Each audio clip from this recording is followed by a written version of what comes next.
result in everything being released.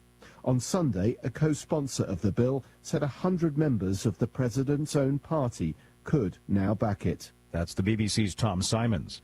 Police in Nigeria say gunmen have abducted 25 girls from a high school in the northwestern part of the country. One staff member at the school was killed, another wounded in the attack. No group has yet claimed responsibility for the abductions. A report by an Israeli human rights group says at least 98 Palestinians died in Israeli custody since the war in Gaza began. Physicians for Human Rights Israel says systematic violence played a role in those deaths. More at townhall.com. We all hear the radio ads about the IRS. They tell you to be afraid, to be scared, and they try to frighten you into calling. I'm not here to do that. Tax Relief Advocates is different. TRA is here to tell you that if you owe money to the IRS, whether it's $5,000, $50,000, or $500,000, we have a solution. It doesn't matter if you're sitting in your car, at work, or with your kids. No matter where you are, call now. 800-575-2341. Don't lose hope. TRA can eliminate or reduce what you owe to the IRS. Generous programs are now available that can give you a fresh start. Our passion is taxes and helping individuals fix their IRS problems. We have over 1,000 five-star reviews on Google and an A+ with the Better Business Bureau. You don't need to be afraid of the IRS any longer. End your tax nightmare today by visiting us online at TRA.com or call 800-575-2341. That's 800-575-2341.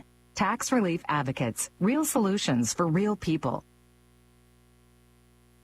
Poland's prime minister says a railway line bringing passenger trains into Warsaw was sabotaged yesterday. Poland Prime Minister Donald Tusk says the damage to the line between Warsaw and Lublin was caused by an explosion. Tusk clarified, unfortunately, the worst fears have been confirmed. An act of sabotage has occurred on this route in the village of Mika. 2 passengers and several staff members were on the train, but no injuries were reported. The perpetrators will be caught regardless of who's behind them, says Tusk, who called the incident an unprecedented act of sabotage. Polish authorities have detained dozens of people over suspected sabotage and espionage since Russia's invasion of Ukraine in February 2022. I'm Charles de Ledesma. Stock futures have turned lower ahead of the opening bell later this hour.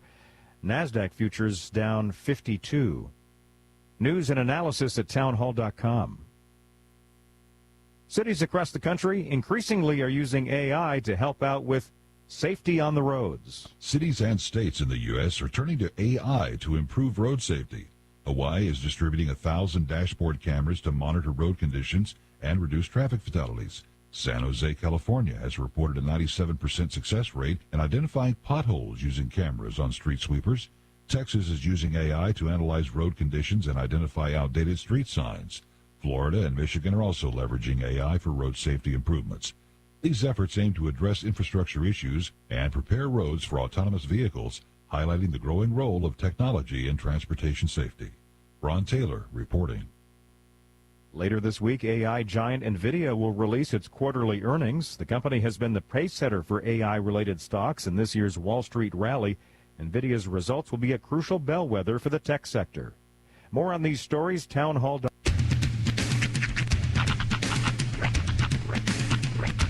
What in the wide world of sports is going on here? I promise you, whatever scum did this, not one man on this force will rest for 1 minute until he's behind bars.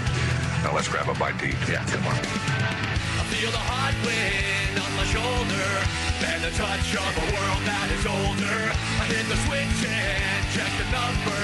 I leave it on and then I slumber. I hear the rhythm ringing through it. Flamenco guitar and cumbia music. I hear the talking of the DJ. The devil went said, what does he say? I'm on a Mexican radio. I'm on a Mexican radio. Yeah! Broadcasting live from high atop the J.P. White Building in downtown Roswell, New Mexico. It's Mornings with Mike Winters on 106.5 Roswell's Talk FM. Is that what I sound like when I talk? Now, here's your host, Mike Winters.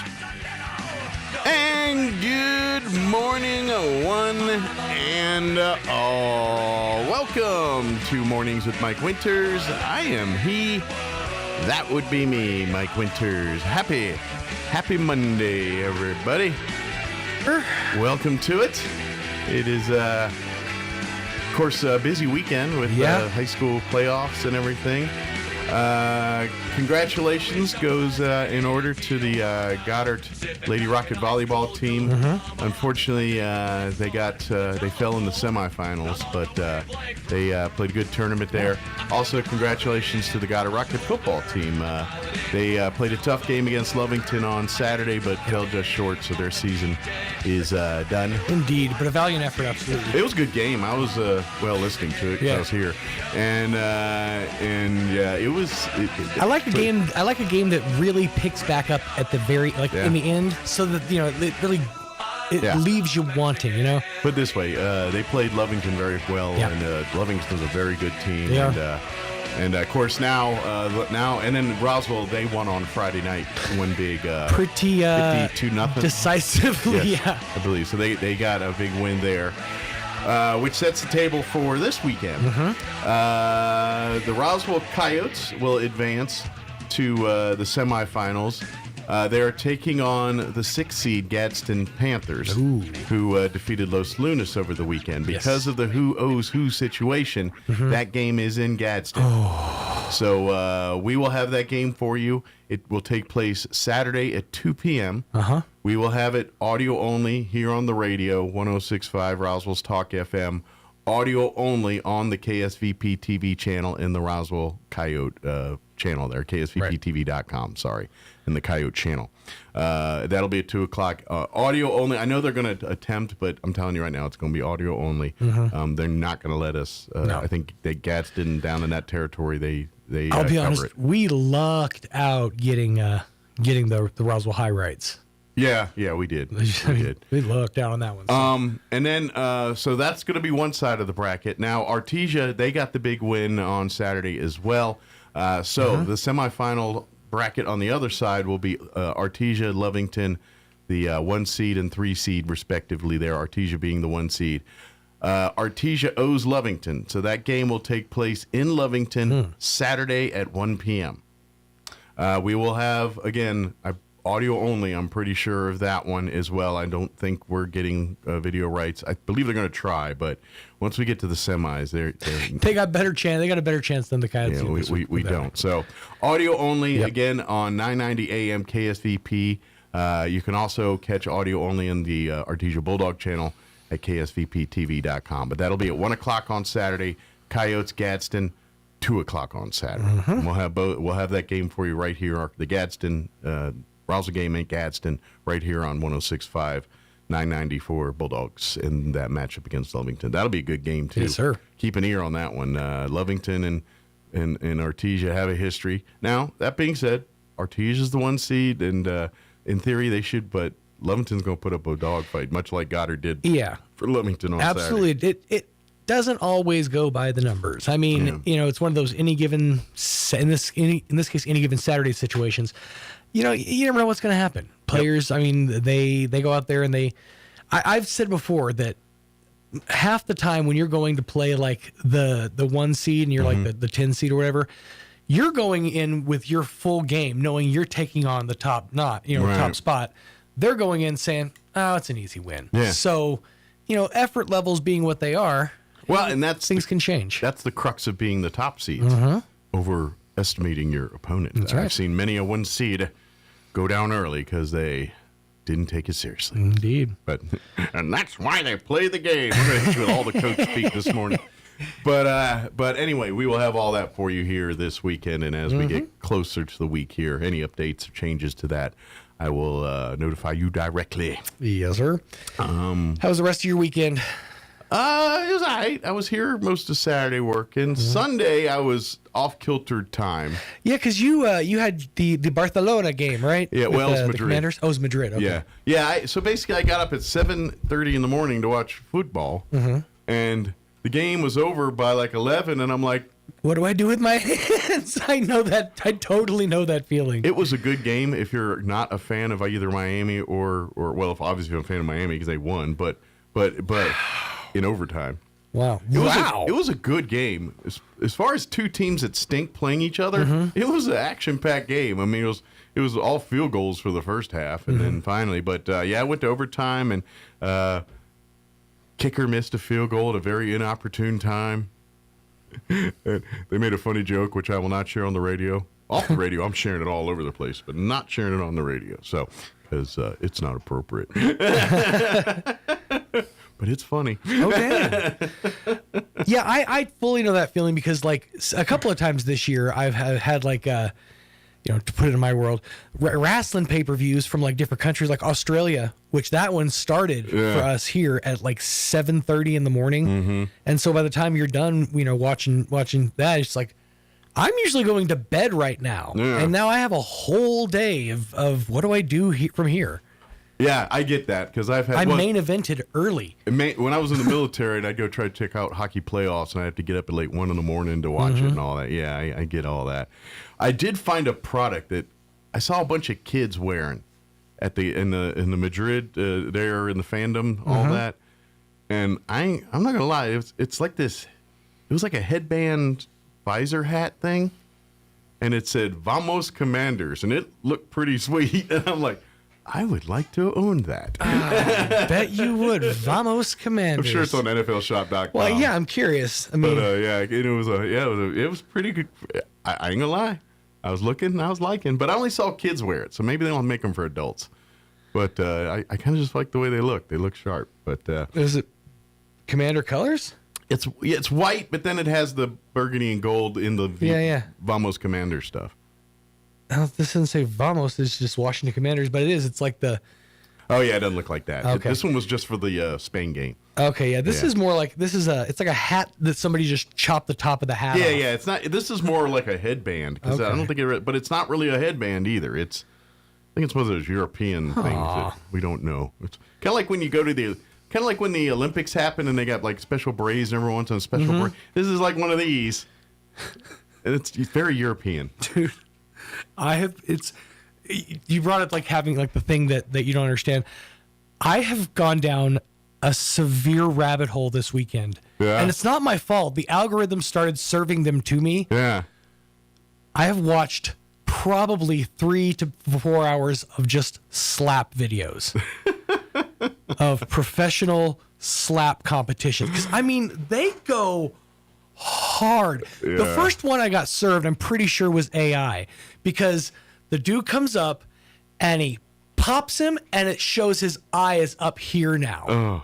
I'm like, I don't think you can like break someone's cranium with a slap. So I think that one was AI. Yeah. But for the rest of it, I've been getting these just nonstop getting served these slap videos. But I bring it up because if you watch these videos, they have this long like foam. It looks like a pool noodle, but it's like covered in like fabric, and they hold it. The competitors, I'm guessing it's to like, grip on or something. Right.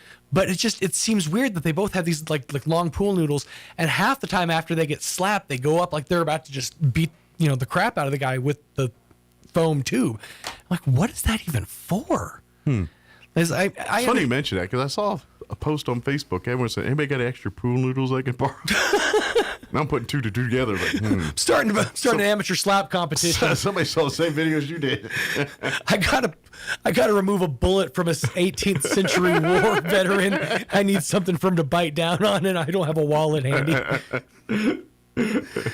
Oh man! Well, I better get the hour going because I gotta replay an interview, and it's a little long. And I'm not gonna lie, they did some things, and I don't know if this is gonna fix things, but I see a thing that says next. And I don't like what it says next to it, so I don't know what it's going to do when I hit next. So I want to prepare for those events accordingly. Right. But let me give you the rundown. We're going to replay our interview. We had Chaves County Manager Bill Williams join us on Friday to discuss the county commission meeting they had on Thursday of last week. So we'll replay that for you here. We're going to replay another interview in the 8 o'clock hour. Chaves County Federated Republican Women, they have their Veterans Day monthly meeting this Wednesday. So we're going to play that one more time to remind folks to get on out and be a part of that. Note to self, got to be out there on Wednesday for that. Yep. And then Eli Rodriguez with Lone Depot will join us in the 9 o'clock hour for his monthly visit, giving us updates on things in his world and always having good advice when it comes to home ownership and procuring the finances. Loves to work with first-time home owners or home buyers to get that done, too. So a lot of good advice there. So we'll have some more of that with Elliot. When I said it, I was like, we both went E.T. I'm sure he never got that as a kid growing up. Oh, everybody, when he was a kid, everybody walked up to him and just went, ouch. Right. I bet so many people asked him if he liked Reese's Pieces. I'll have to ask him these questions because I'm sure he never gets tired of them. So, all right, 7:16. I think we're going to do weather.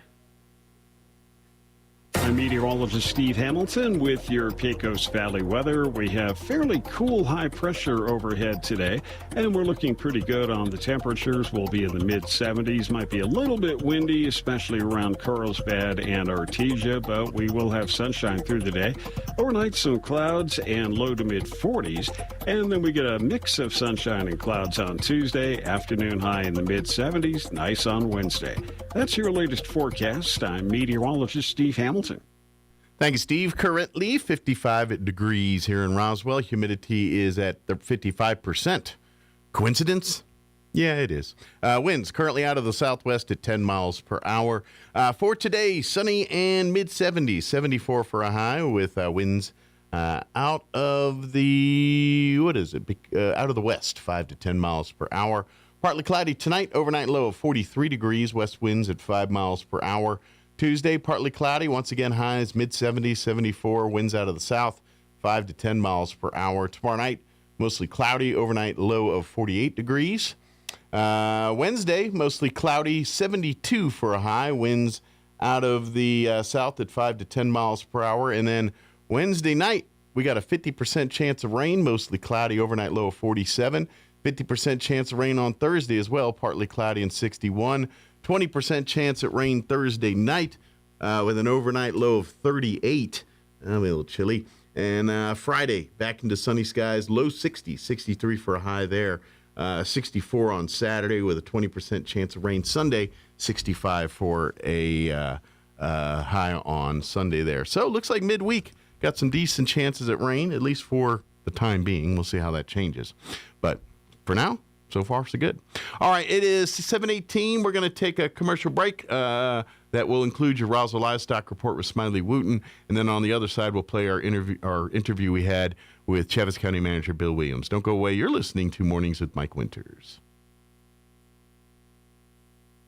This is Coach Lynn from the Roswell Coyotes, and let me tell you, Roswell Nissan's got a championship roster this season. Let's see what lineup we're working with. In at freshman, the Nissan Kicks, named best budget car, a solid starter that delivers big league value. Here comes your sophomore, the Rogue, crowned best compact SUV, dependable, versatile, and ready to take on the field. In at JV, the Pathfinder, a top safety pick award winner. This player protects your whole team. And the Varsity, the Powerhouse Armada, best in class SUV built for real strength and commanding performance. 20, 15, 10, 5, touchdown!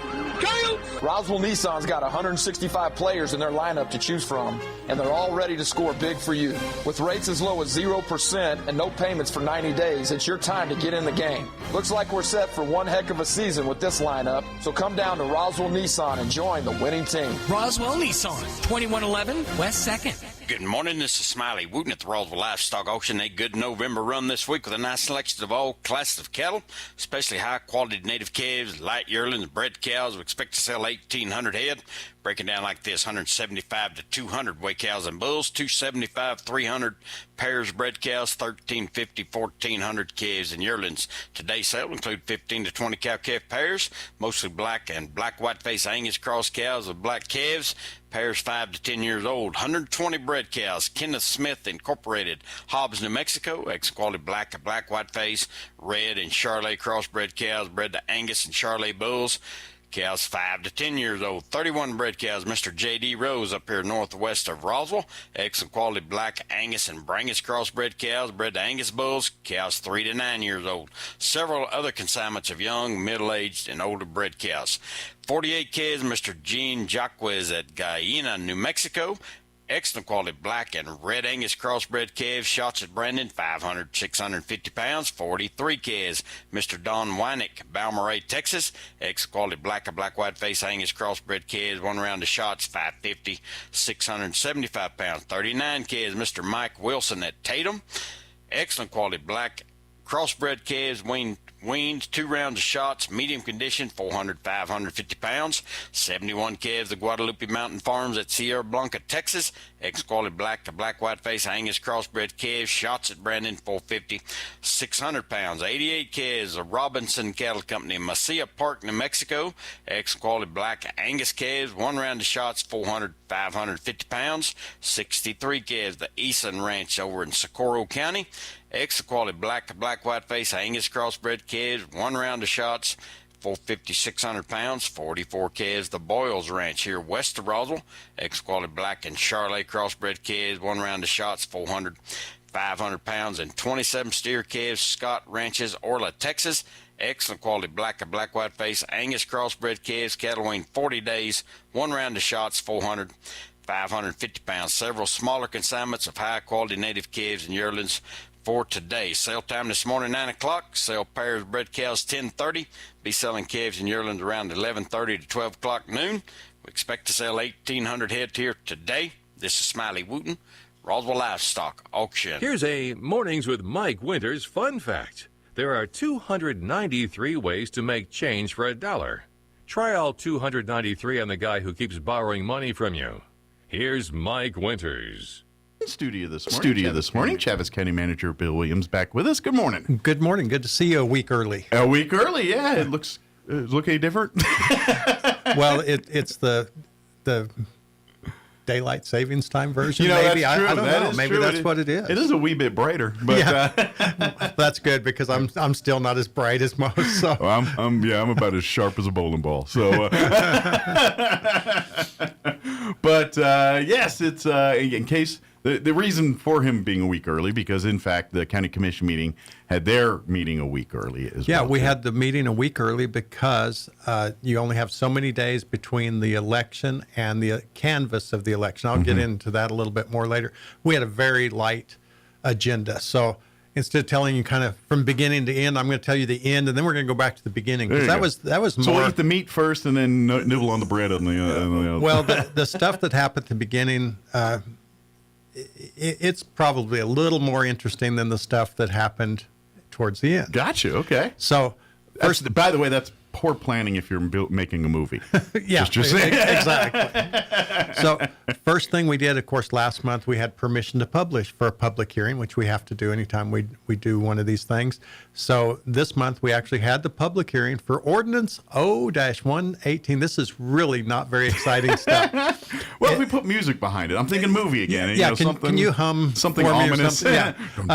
So we had a franchise agreement, a public hearing for a franchise agreement with Roosevelt County Rural Electrical Cooperative. Okay.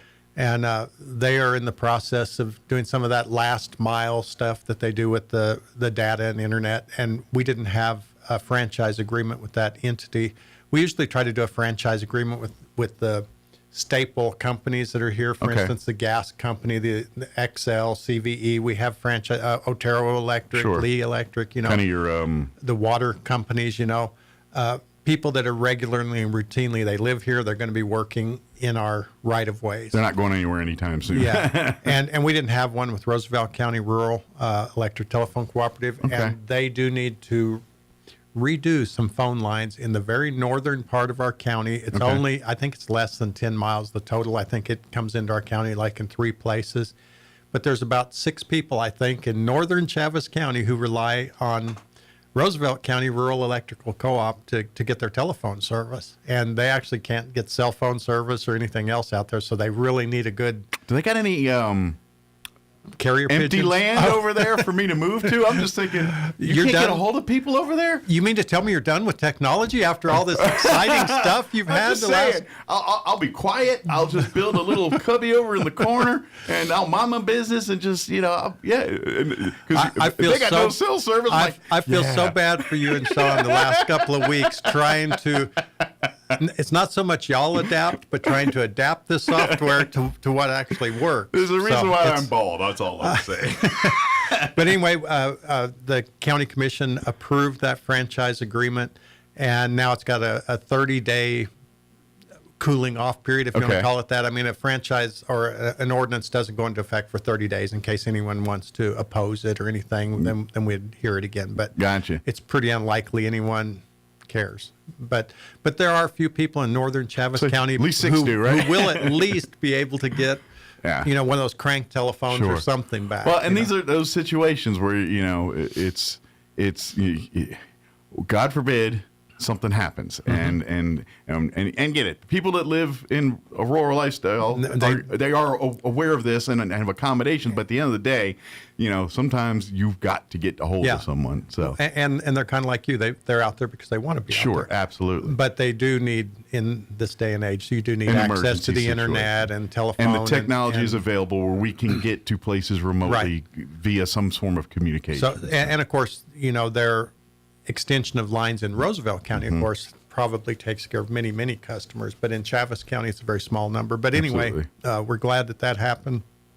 We also did our holiday schedule for 2026. I'm telling you, this is exciting stuff. They're preparing the meal for 2026. So there's one minor change. This is an exciting part of the meeting. There was one minor change on the holiday schedule. Commissioner Dana asked if we could switch. New Year's Day is on a Thursday this year. Okay. And so it's... So does that make Christmas on a Thursday? Yes. Okay. Because they're always on the same day. It's really awkward, to have a day off on Thursday, but then you come back on Friday. And, and so you'd say, well, maybe we put 2 days together here and have a extra long weekend, especially that time of year. We're all sick all of a sudden. So we did Thursday, Friday, and then, for that holiday. And she says, you know what? I'm a mother, and Christmas time is when everybody's traveling and all that. Can we take away that extra day at New Year's and give Christmas Eve so that we can get an earlier start on Christmas and Christmas travel? Yeah, so it was a very simple amendment to it. And so, like I say, that was kind of the exciting part of our meeting yesterday, the meeting itself.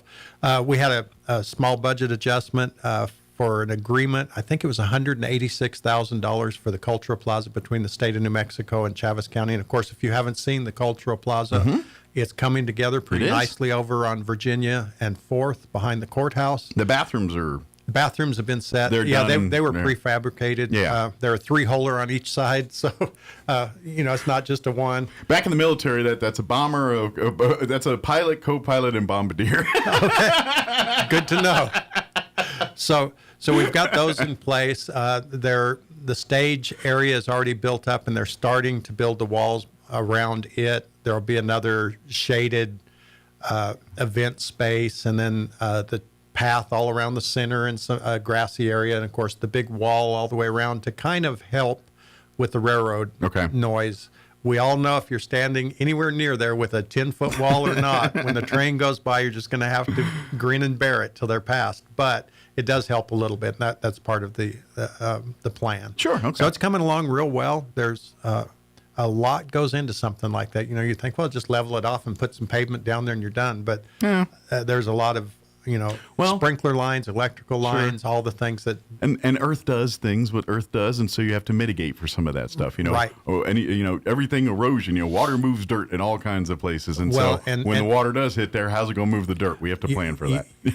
That's a really good point, because we actually had to elevate the north end of that lot. I want to say it was 16 or 18 inches to make sure that we run the water off the right direction, make sure we don't create any problems for the neighborhood. There's a lot goes into something like that. It's I know a lot of us maybe played like Sim City games on the grid. It's like, oh yeah, just lay down the road, tick, click, click. It don't work that way in real life. They gotta actually make sure, because and to be honest, if you don't, you'll see the problems that, like for instance, just to give people back where I grew up in Maryland, it was swampland. Yeah. And so you really have to fill dirt to get.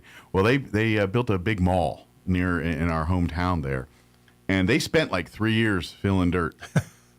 They built the mall. That thing still sunk like 3 inches. That mall. Gosh. And that's an expensive fix. So that's why they got to plan ahead for that very reason. Yeah, thank God for civil engineers. So rounding out our exciting agenda items, we had out-of-state travel for the sheriff's department. They had 2 out-of-state travels. I mean, this was an exciting meeting. One was to send one of their lieutenants to investigation school, CSI Miami Road or whatever you'd call it in Chaves County. Sure. Detective school. Something along those lines. Yeah, I'm not real sure, but does it come with a magnifying? Yeah, and the little pipe. That's right. No, we have one deputy who will be attending something to increase his ability to serve the public. We're joking, but it's a very good thing. Yeah. And I probably have the entire thing wrong, but the sheriff will correct that when he comes in next week. But he's going to San Francisco or somewhere out in California for that. And then the second out-of-state travel requested by the sheriff was they go to Reno for the sheriff's annual convention, sheriff's convention or something along those lines. Okay. So anyway, they'll be doing that. That was the meat of our commission meeting. That was the substance of it. So. Now I'm going to back up and tell you about the fun stuff. All right. And the good stuff, the interesting stuff. There we go. So the first thing that we did yesterday was we had a proclamation for electrical linemen. So it was Lineman Appreciation Day. I think it was September 1st. I think it was. The XL Electric came and they had a... And I think it's like a whole month, the Lineman Appreciation Month, and then they have the single day as part of that month, too. And I think Lineman Appreciation Month might be in May when I did the research. So they're different months. So when I did the research for this particular proclamation, I believe it was May, but I went to a meeting with XL.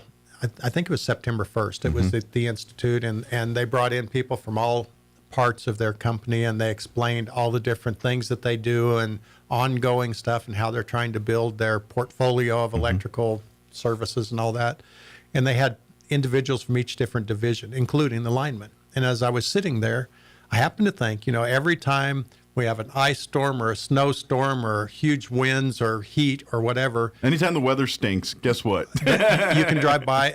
Somebody's power goes out. Those linemen are out there working under the most adverse of conditions. And my wife and I, we always comment, man, those guys, it's amazing. And they do that, get the power restored so quickly. And not to mention... And then we forget about it until next time there's an ice storm and nothing happens. So I was sitting at that meeting and thinking, we need to make this public. And when we're not noticing them is when we need to recognize them. Absolutely. So we did a proclamation just, explaining how big of heroes they are in our community. Not only out there when the weather stinks, but they're really doing the most dangerous work because, I don't think you have to be an electricity expert to know that water and electricity are two things that do not go well together. And the weather, whether it's snow or rain or wind for that matter, those are major safety hazards. So these guys are literally putting their lives on the line just to make sure your lights come on and your heat comes on.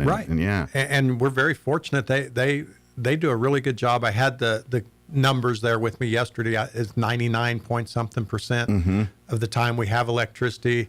The average time to restoring power is, or the length, I can't remember, but the times were very short. Sure. And as a guy that works in radio, you appreciate that? Well, plus two is they've got to troubleshoot. Yes, you can say something blew up, but you're like, till you get down in the nitty-gritty, I don't know what blew up. It could have been this thing that blew up, and then, oh, by the way, is it the whole... So they've got to not only assess what's wrong, but then fix it and do all... And then they do it in that quick time. It's a lot of moving parts in a very dangerous environment. So, yeah. And kind of like you're mentioning as a radio guy and depending on them and recognizing what all has to go into that. Yeah.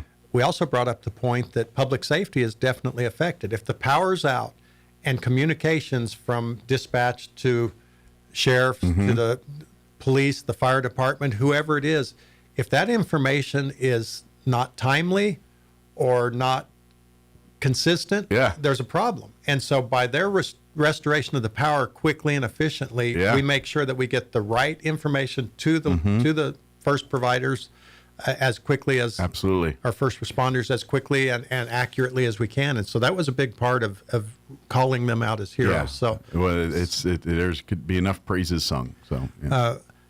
We had another proclamation yesterday, but I'm going to tell you about some that happened earlier in the week, and I probably should have led with this one.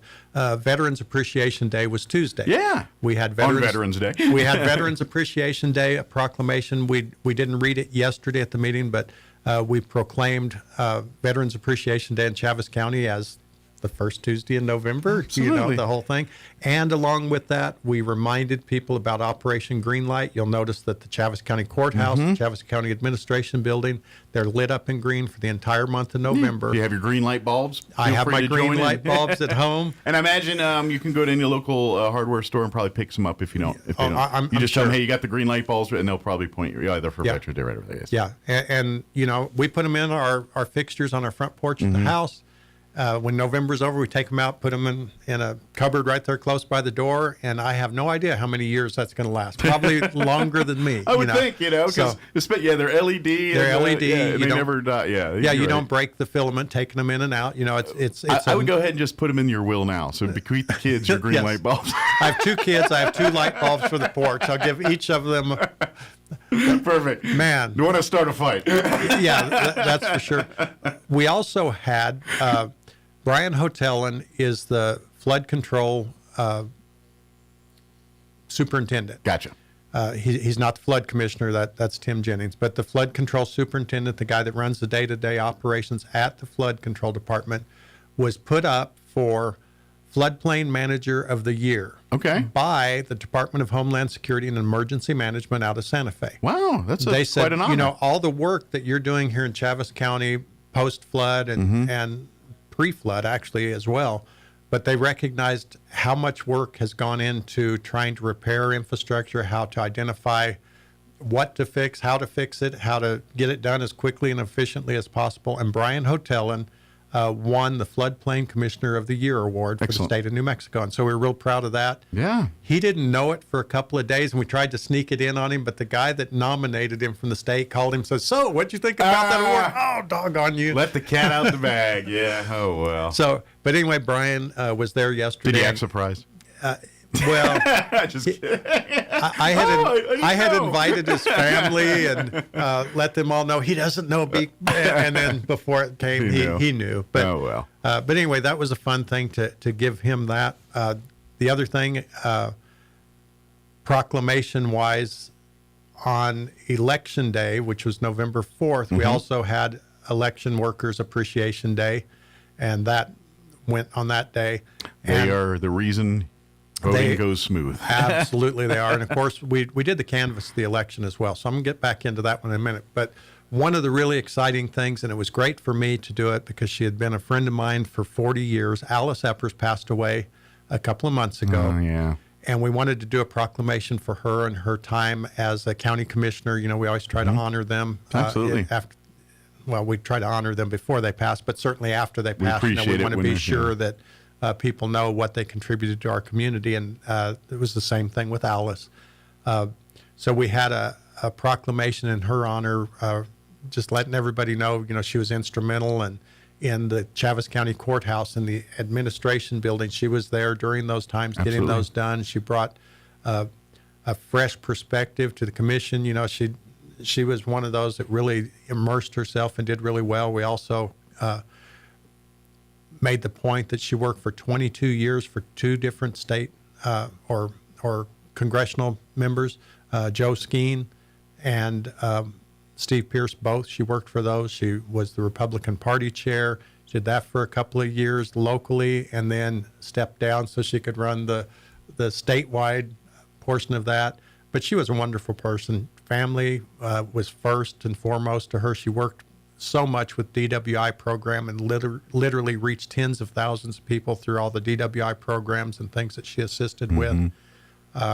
So anyway, I personally was very honored to absolutely to read that for Alice, and so hopefully it was some of her family able to be there. Yes, her family was all there, good. And if you knew Alice Eppers, she always had a smile on her face, and that was something really nice to remember. But Well, and also that inspires others because especially because as well as anybody, sometimes you get in these meetings, you get things, and it gets knocked down, drag up, but then there's that voice that always and she seems like that.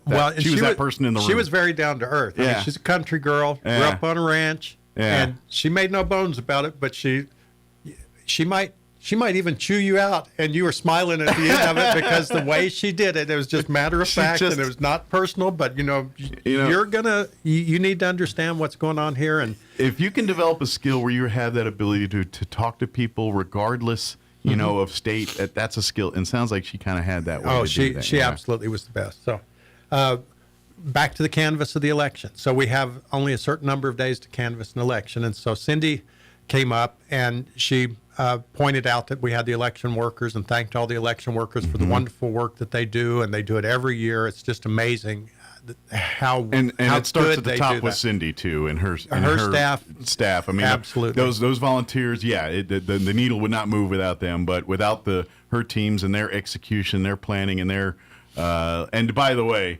they're doing this year round. I know you all think about it one day. They've been doing this all year. I mean, they're moving voting machines around, and they have to load them in a trailer. They're big, heavy. You have to move them to each place. You have to verify that they're still working. Everything's good. Yeah, there's a whole lot of bring it all back, store it all, and they have to be secure. I mean, they can't just be wide open where you may get there. I mean, there's a lot of rules. It's not like putting your Christmas decorations away in the shed here. This is a little bit different. One of the things that Cindy and her team did this year is they had a voting sticker contest. And when you went to vote, you probably noticed there was 2 stickers. One had a UFO on it, and the other one, I'm trying to remember exactly what was on the other one because I got the UFO one when I voted. So it was something with I think it had the R of the or was that a different? I got that same one you did. So, I think the other one might have been more of a Southwest theme with some stuff on it. And I'm sorry, I don't remember that. Gosh, I should. And I like you said, I got the one you got. So I was kind of like. So it's on my coffee cup. I see it every day. So, but anyway, she recognized the 2 contestants who won that award. Cool. Schools from all over. So those are students that designed it? Yes. Cool. Love it. Schools from all over put in their designs, and they had to choose 2, and they did. And they said that they're going to continue to keep that a tradition going, and she encouraged whoever replaces her as clerk, she asked that they would keep that going because it's such a great community thing. It involves the young people, hopefully helps them to understand how important voting is, and so I think it was a great thing. And by the way, I hope when you do go to vote, if you whether it's early or not, obviously age appropriate on this, but take your kids with you and show them the process and I remember. Now, granted, when I was younger, that was of the days when you went into that little curtain room with the switches. And so you had to let the kids pull the lever to close the curtain. And so there was a lot more fun for the kids to play with on that one. But that's how I learned it. I literally going in with my dad, that little curtain, and standing there, and he's like, who do you think, I'm thinking this person, and this is why. What do you, okay, don't flip that lever. And he did. It was cool. And I think every parent should spend some time doing and then we had that one portion where the hanging chads were, so you'd bring your kid and say, hey, you have better eyes than I do. Is everything clear? And for nothing else, let them make sure your dot is circled in and the thing. You know what? Because I'm of that age now. I don't have any kids. So I might drag somebody's grandkid or something. Hey, I might need to rent your kid to help me read the eyeball thing next time. So thanks. That's a good tip. So we had the canvass of the election, and the commissioners approved the canvass. Sort of. Okay. So they approved the canvass as presented by Cindy. However, there were 2 races. I believe it's 50 votes. If they're within 50 votes of each other, there's automatic recount by the state. We had a couple of those this time, yeah. I believe she said there were 2, and I believe she said it was 50 votes. If they're within 50 votes of one another, it's an automatic recount. You don't have any say in it. So there are 2 races that have that. Okay. And because of that, it has to be, those 2 races will have to be canvassed again. Okay. And so, because of timing and everything, as soon as they get that information back, we only have a certain number of days. So those 2 are not official yet. They're unofficially official. Unofficially official. But so we had to set up another special meeting. We'll do that on December 5th. Okay. And the only item that I'm aware of, at least now, is to canvass those 2 auto recount. Elections. And I'm trying to think of the 2 races off. It was Ward 3 or Ward 4? I can't remember. Yeah, it was either Ward 1, 2, 3, 4. Oh, if you name enough, you'll get it right. I don't think it was a school board race. It was one of the, I want to say it was, I think it's one of the Alicia Gilmore is one of the candidates. Yes, I believe so. I can't remember if that's 3 or 4, and this is where I'm muddy on it. I'm sorry. I'm Ward 2, so I didn't really have a choice. I had one candidate. But so they're going to do that early next month, as soon as the recount's supposed to come in on the 2nd, I think, and so they wanted to get it out of the way, and so they'll have a very quick meeting just to say yes, we agree with those numbers, or no, we don't agree with those numbers. Yeah. Also, we had one other special meeting week before. As I talked about last time, Senate seat number 33 was vacated by Nicholas Paul. Mm-hmm. And so Chaves County, Otero County, and Lincoln County all had special meetings to put forth a name. People put forth, they self-nominate, and they ask to be considered to replace that person in the Senate. And so Chaves County had their meeting on the 5th. Yes, the 5th. I have to stop and you think. slipped things in. I hear you, because to be honest, Election Day seems like a year ago. It does, doesn't it? Everything has happened all within the last 2 weeks. I'm like, that was like a year ago we didn't know. So we had Election Day on the 4th. On the 5th, we had a special commission meeting, and we had 10 people request consideration, but 2 of them were out of district. But we had 8 actual top quality people asking, hey, would you consider me for this role? Gotcha. And it was a difficult thing. Each one of the 8 presented why they wanted to be. So basically, you don't think a bad choice was between any of the 8 of them, to be honest. No, and oddly enough, if the governor has to choose who this is, so if you send one name forward, the governor has no choice. He has to pick that person off the list. The more you send, the more choices you get. The more choices. And as it turned out this time, 3 counties were involved. 3 separate names were sent up. Okay. So Chaves County interviewed everyone. They talked about their resume and what they would do. The commissioners asked them questions. There were people from the public that spoke up on their behalves. Sure. We even had one that attended by phone because he's an attorney and he had a trial. You know how long it takes to get a trial in front of the judge, and you don't want to say, well, I can't be there Tuesday. Yeah. There's a lot of mountains moved to get that. And so we made arrangements that he could phone in, and he did his stuff via telephone. Okay. And, I mean, he really went the extra mile to make sure that he got his voice out and his point across. I think if you're an unprepared attorney, you're probably not a good attorney. That's probably true. But of all the candidates, they were all great candidates. They all brought different things to the table. Our county commission sent forth the name of Rex Wilson. Okay. He's a former Lincoln County commissioner. He served 2 terms in Lincoln County Commission. He knows the territory. He's a rancher, but probably one of the biggest things that they considered about him is he's a healthcare expert. Okay. He spent a career with Presbyterian. Well, I don't know that his whole career was with Presbyterian, but anyway, he worked for Presbyterian. He was the regional director of Presbyterian. So his Healthcare voice in some of those circles might be very beneficial. And as we know, I just saw a report yesterday that New Mexico is now the top state again.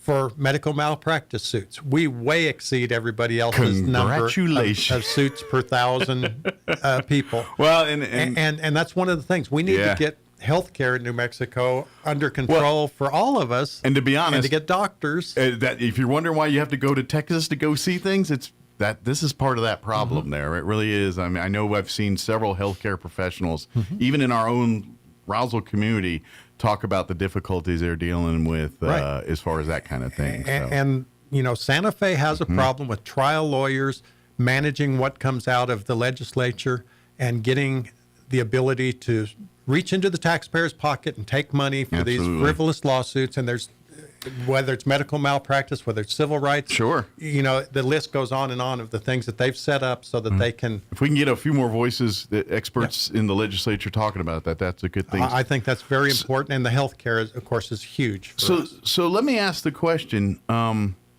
now, so the governor's getting 3 names. Yeah, and the other 2 names, Otero County selected John Block, wonderful state representative currently. He's been on the. He's done a lot of work in this. I think his name's a little bit more known than. Yeah, he's done an awful lot of work. He's done a great job. He speaks eloquently. He tells what's on his mind. He doesn't back down. He wouldn't be a bad choice. He certainly is not a bad choice. Yeah. Otero County chose him, and Lincoln County chose Mark Fisher, who's their current chairman of the Board of Commissioners. Okay. Mark has worked here. He worked with Mystic here in New Mexico, retired military. Okay, so he's got a whole background. A knowledge base on that, too. And they put his name forward. So we have Rex Wilson, John Block, and Mark Fisher for the governor to choose from. So we've got some 3 names. 3 sounds like 3 quality individuals. Absolutely, they're all great. So does the governor have some kind of standard she has to use to pick, or is it randomly whatever floats her boat? Does she have any criteria to meet to pick a name? Well, I would hope so, but I certainly don't know. But I know I didn't know if there was like a checklist. It's at her discretion at this point, and that's why the county commissioners choose. If one county's involved, they send one name. She has no choice but to appoint that person. Right. But with 3 names, I assume she'll do some interviews. See what each one of them is about. Okay. And then I was curious how much legwork happens after that. As we know, politics will, come into play. We're all a conservative community down here, and that's what I was saying. Mark Fisher, he's chairman of the Lincoln County Board. He's worked exhaustively with Chaves County, Lee County. All of us have banded together, and anytime one of us has an issue, we all help each other out, and our counties communicate well, and we fight the same fights, if you want to say that. And Mark Fisher's been spearheading a lot of that. Yeah. And he's certainly a conservative person. John Block, I believe, currently is considered to be the most conservative member of the House. So that will come into play. Sure. Rex Wilson is also a conservative man. So, that's all going to come into play. She has to choose one of those 3, but I'm certain that whatever her criteria is would probably be different than what my criteria might be if I was I didn't know if there was a set interviewing. standard. Like they said, they've got to do this because you and I know what's going to happen. Ideally, I would hope that she looks at the candidates and says, okay, based on their skill sets, this person would be more beneficial in our legislative body. Now I know, and I was born at night, but not last night. What color is the sky in your world? Right. But I know she's going to be like, okay, which one can I manipulate or work with, to use a different term maybe, but one that's going to play ball with what I want versus what the people that this person represents wants. or the least offensive to my objectives, whatever, because I believe that all 3 of these opportunities for our people would be good opportunities for our people. I don't believe any of them are going to sway too far. They're all good, ethical, solid leaders, and I think they're going to vote their heart always. They're going to listen to their constituents, but I'll say she's going to determine which one she thinks is going to be the least. And that's what I'm thinking. Is Block, because let's just say he's stirred a pot or two. He's a huge thorn in her side. And so I'm glad. But what I'm saying is, does he legitimately have a chance at this point, or is that name like, oh, who, what? Yeah. Well, we're gonna get. You know what I mean. I would hope that each of these individuals all had an equal chance. But honestly. I don't know. And when they're at the podiums, everybody does have an equal chance. But you and I know that's not true. Right. And I'm not going to sit here and just like, oh yeah, that's what's going to happen. But anytime, and what's interesting is Michael Perry brought up the point that the previous 16 years, Chaves County Board of Commissioners has not had to appoint anyone, and since he's been on, we've had to do 5. But say now that they're experts. It's like, oh my gosh. You know what? There's probably going to be another lull, and then like 10 years from now, they're going to have another rash, and they're going to have to go talk to these folks and say, hey, what'd you do back in 25 with all that, 24 with all this? And you know, the other counties, because they haven't done it as often as we have, they've reached out. How did you guys do this last time and the time before and the time before? You're not going to be the midterm swap out emeritus. I'm sorry to say we've kind of become somewhat of experts on how to do this process here. Yeah. And once we decide whose name we're going to send forth, I sent it to the chief clerk of the Senate, and I sent it to the governor's office. Last time when we sent one to the governor's office, don't do that. You send it to the chief clerk of the House in the last case when that happens. Oh, okay. Sorry, my bad. Sorry, we do this all the time. So anyway, this time I tried to do that, and they said, no, you need to send it to the governor. I tell you guys what, we're sending it to both of you by mail, and I'm going to send it to you electronically, and I'm going to make a few phone calls. That's right. And so they certainly knew who we suggested. And I'm going to send it priority mail so I get a signature receipt. If you've ever sent anything to Santa Fe, you know that is a very critical. Absolutely, yeah. Point. You cannot say I lost it in the mail. That does not work in that way. Anyway, that's what's been going on in Chaves County in the last month. It's been pretty busy. We've got a lot going on. Hopefully, things are going good. Absolutely. Well, of course. For next month, with the December, the Christmas holiday, everything normal there, or as far as date times? And all that? The timeline is the same, and of course we'll be able to report on the recanvass of the two. Yeah, we'll have a final on that one. So we'll do that. We'll do the regular meeting, and the December meeting typically is also a pretty laid back meeting. Gotcha. But we won't know till the meeting gets here, till we get all the agenda items. They can change quickly overnight, and will. So everything's moving ahead. Excellent. Well, Bill, as always, appreciate it. If I don't see you between now and then, have a great Thanksgiving holiday with you and your family, and then we'll talk to you next month, if not sooner. Thank you very much. All right.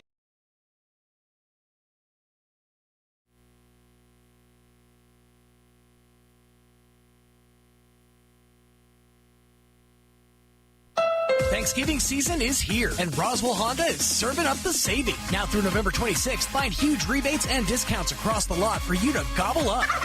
Get 3.99% for 60 months on all 2026 Honda CR-V, CR-V Hybrid, or HR-V. 2.99% for 60 months on 2025 Honda Accord Hybrid, or at least the all-new 2026 Honda Civic Hybrid, just $269 a month for 36 months. Plus, get a free soda 12-pack just for stopping by, free pie with a qualified test drive, and a free turkey with purchase. All into savings at Roswell Honda, 2177 West 2nd.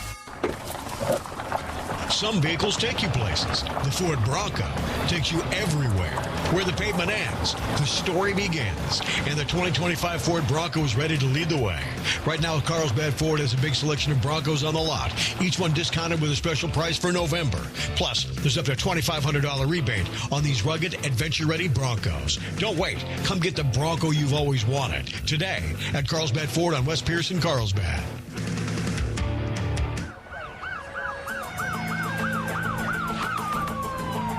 When you or a loved one need medical transport, Trans-Aero answers the call.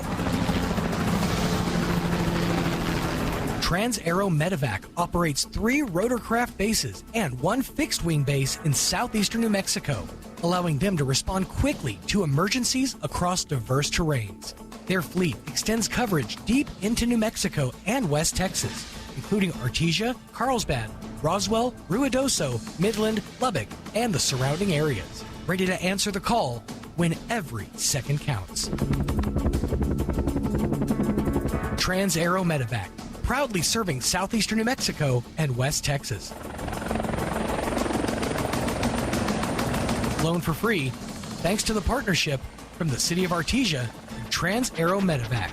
Life support by air. Looking to start, continue, or complete your higher education journey? Join the more than 6,000 fellow Greyhounds on their journey to student success. Eastern New Mexico University offers the most affordable higher education degree in the Southwest, and New Mexico residents can go to school tuition-free with the New Mexico Opportunity Scholarship. With online or in-person degrees, ENMU is the right choice for you. For more information, visit enmu.edu. ENMU, student success. That's what we're about.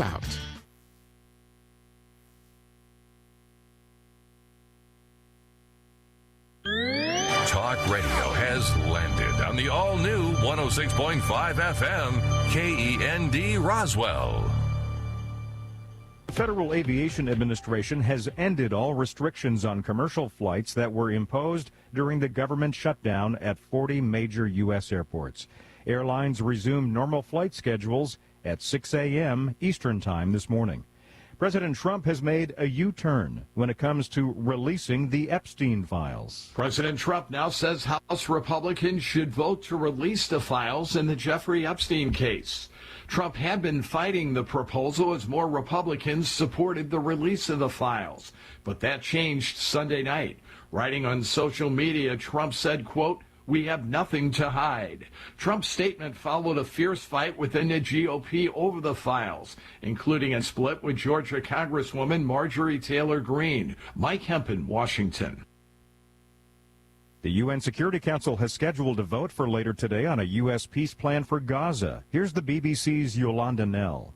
There have been intense negotiations over the draft text of this Gaza resolution, with Washington warning that any vote against it could lead to a return to fighting with Israel. The draft authorizes the creation of an international stabilization force, working with Israel and Egypt, as well as newly trained Palestinian police.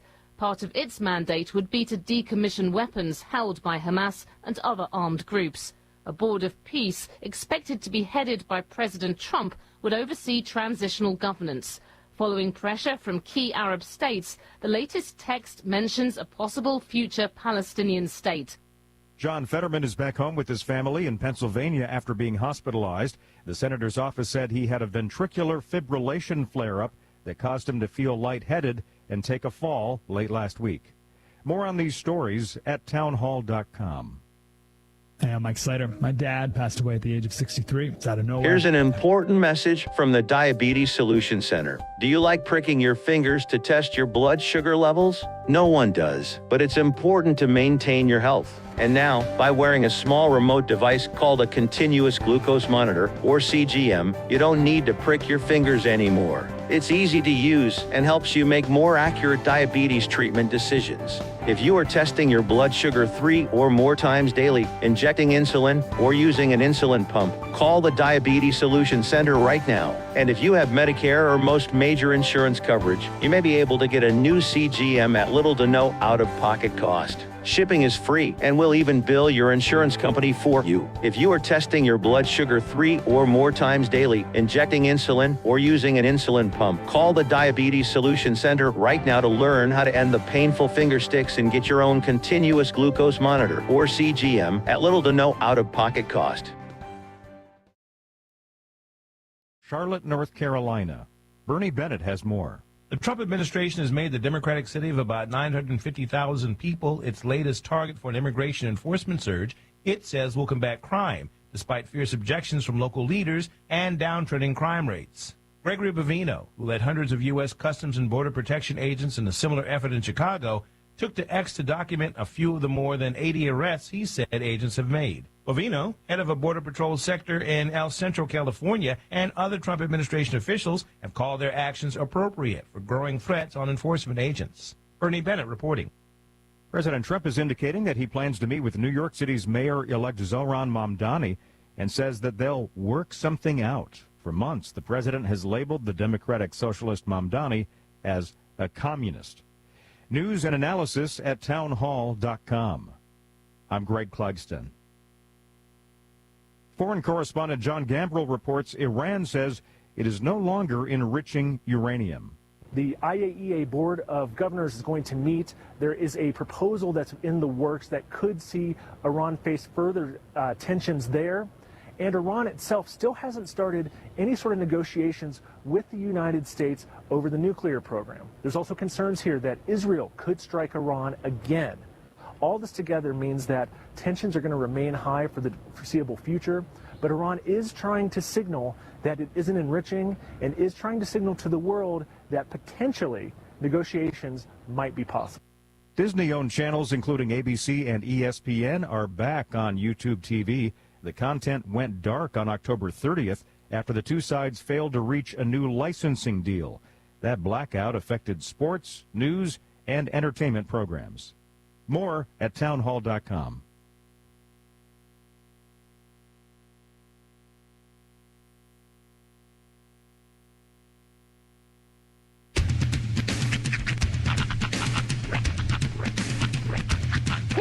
a wide, wide world of sports is going on here? I promise you, whatever scum did this, not one man in this force will rest for 1 minute until he's behind bars. Now let's grab a bite to eat. Yeah, come on. I feel the hot wind on my shoulder and the touch of a world that is older. I hit the switch and check the number. I leave it on and then I slumber. I hear the rhythm ringing through it. Flamenco guitar and cumbia music. I hear the talking of the DJ. The travel witch and what does he say?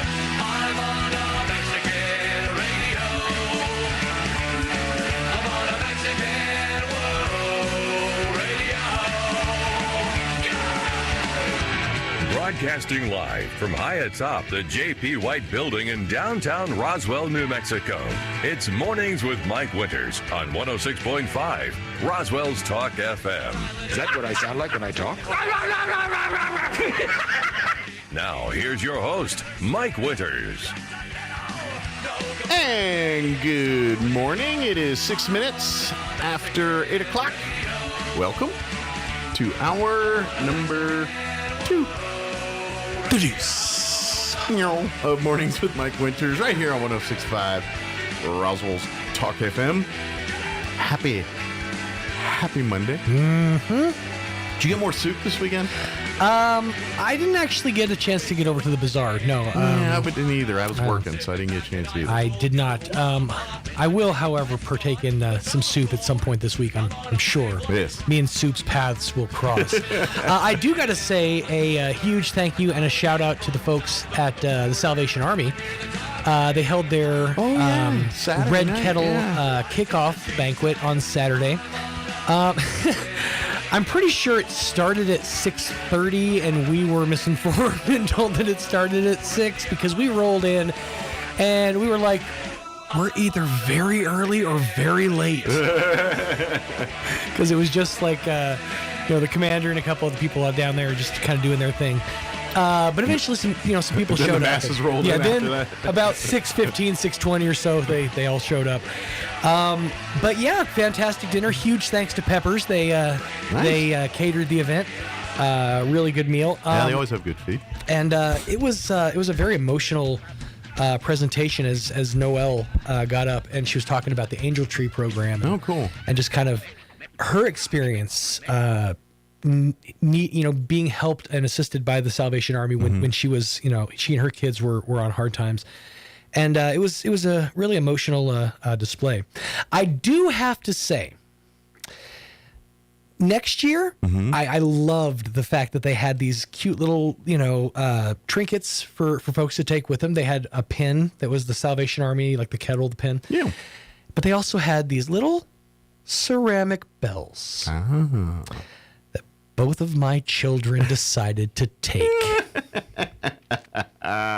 Good time was had by all. It is by the miracle of the Great One himself that I did not huck that ceramic bell out the window going 45 miles an hour. I don't know how. First of all, hats off to any of you bell ringers out there this holiday season. To go home and not have tinnitus by the end of your shift, you're great. I'm assuming they're probably rocking some earbuds with some tunes while they're doing it. I would, you know what? I never thought about it, but now that you say it, yes, I would hope so. Yeah. Yeah. Well, here's the ironic part. They're actually just listening to more bells ringing. Tubular bells. I've been listening to it all That's so weird. Pure moods. I've had tubular bells on a loop.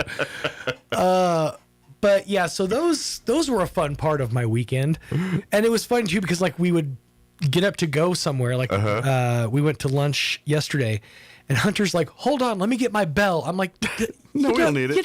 You don't really. I don't think that." Okay, fine. Yeah, well, go get your bell. Maybe one day they accidentally disappear and they end up in a drawer somewhere because you want to keep them. Yeah, because there's going to be a time where somebody's, hopefully yourself, is an invalid in bed. And you're going to need them to bring you things. Well, and that will be your comeuppance. See, you went another way with it. I was thinking someday I'm going to be going through a junk drawer and I'm going to find that bell and I'm going to have an emotional moment remembering my kid. You went to deathbed. Not deathbed. Okay. Like maybe you fall on the steps and break a hip or something. Or perhaps, you're just down for a few days and you need to be, tended to. Not a tragedy, just a travesty. Yeah. You're bedridden for a bit. Right. Something, Break out the bells. Maybe some malaria or something.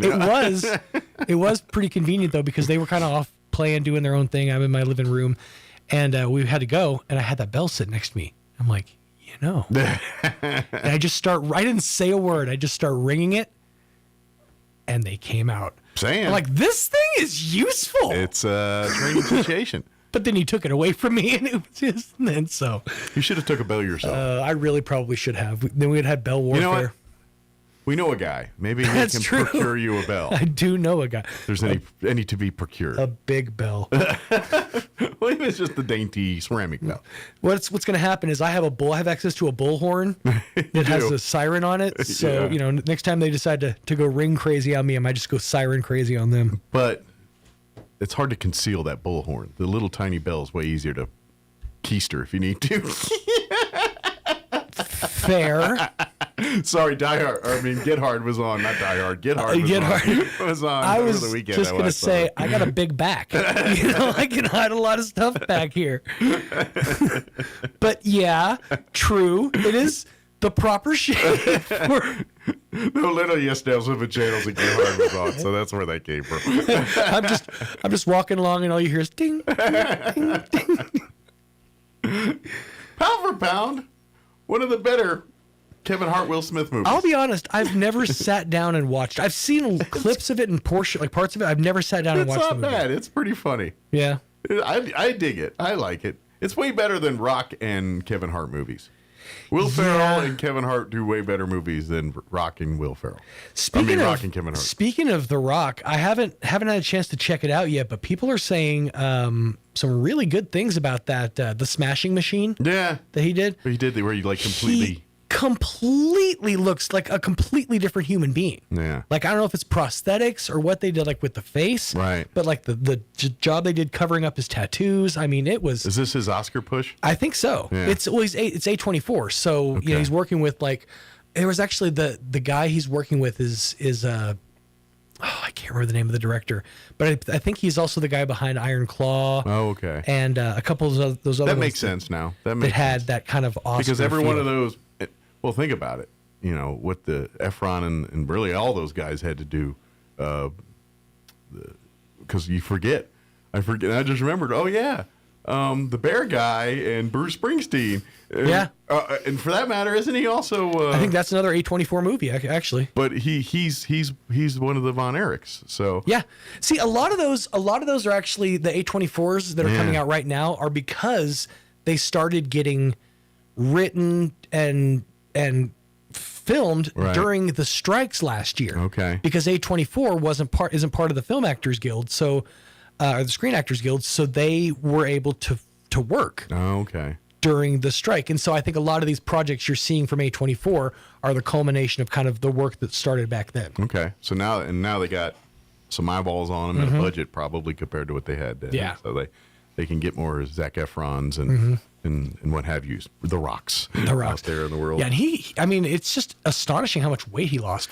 Another thing I recommend to folks, especially people around my age or grew up, another documentary showed up on Netflix I checked out on Friday, and I loved it. Okay, it's a Eddie Murphy.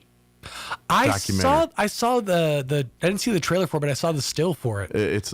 What is it called? It's called like Eddie I Like Me or Eddie's Me or something. No, it's something like that. But it's Eddie Murphy, and I watched it Friday. It's called I'm Eddie Murphy. Damn it! Yeah, it's good. It was because I grew up in that era where I saw where Eddie Murphy was literally one of the biggest rock stars. Being Eddie, that's what it's called.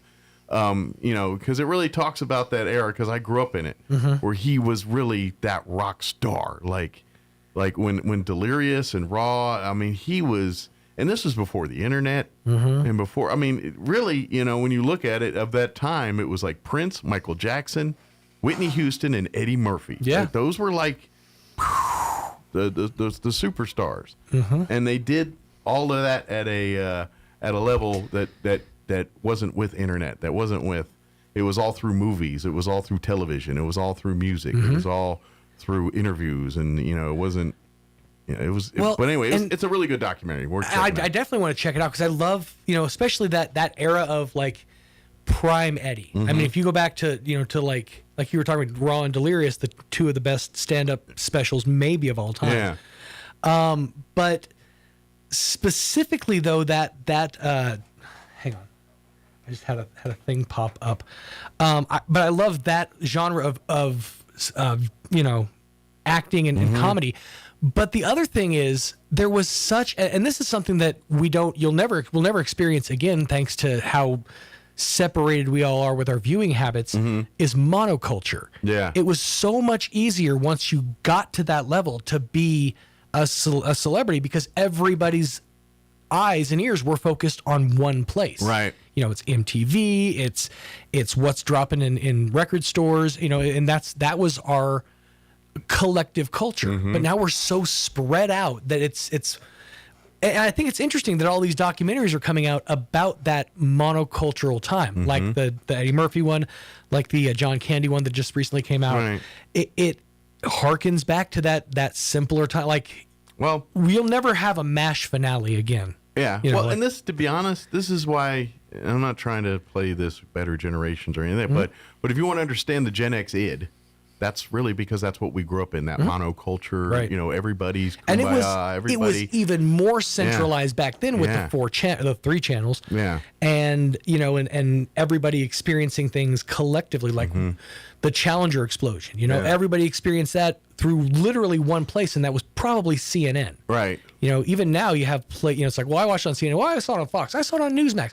So you have all these different places to get your information. Before, it was CNN or you went home. Right. But I would even argue like cultural blending and things like that where, even nowadays, yes, you see mainstream, your CBS channels or, your network channels during television, but like we have so much niche now. It's like, okay, you have your BET here. So it means that's all going to be towards, gearing towards, black people and what they're into and what we didn't have anything, that's why, you doesn't matter what color you were, you love Fresh Prince if you were in a certain era or if you loved, it's because we all watch the same thing. And to me, that is almost, that's why I think my generation's more of that. I think my generation is better than you. Just we don't see it like.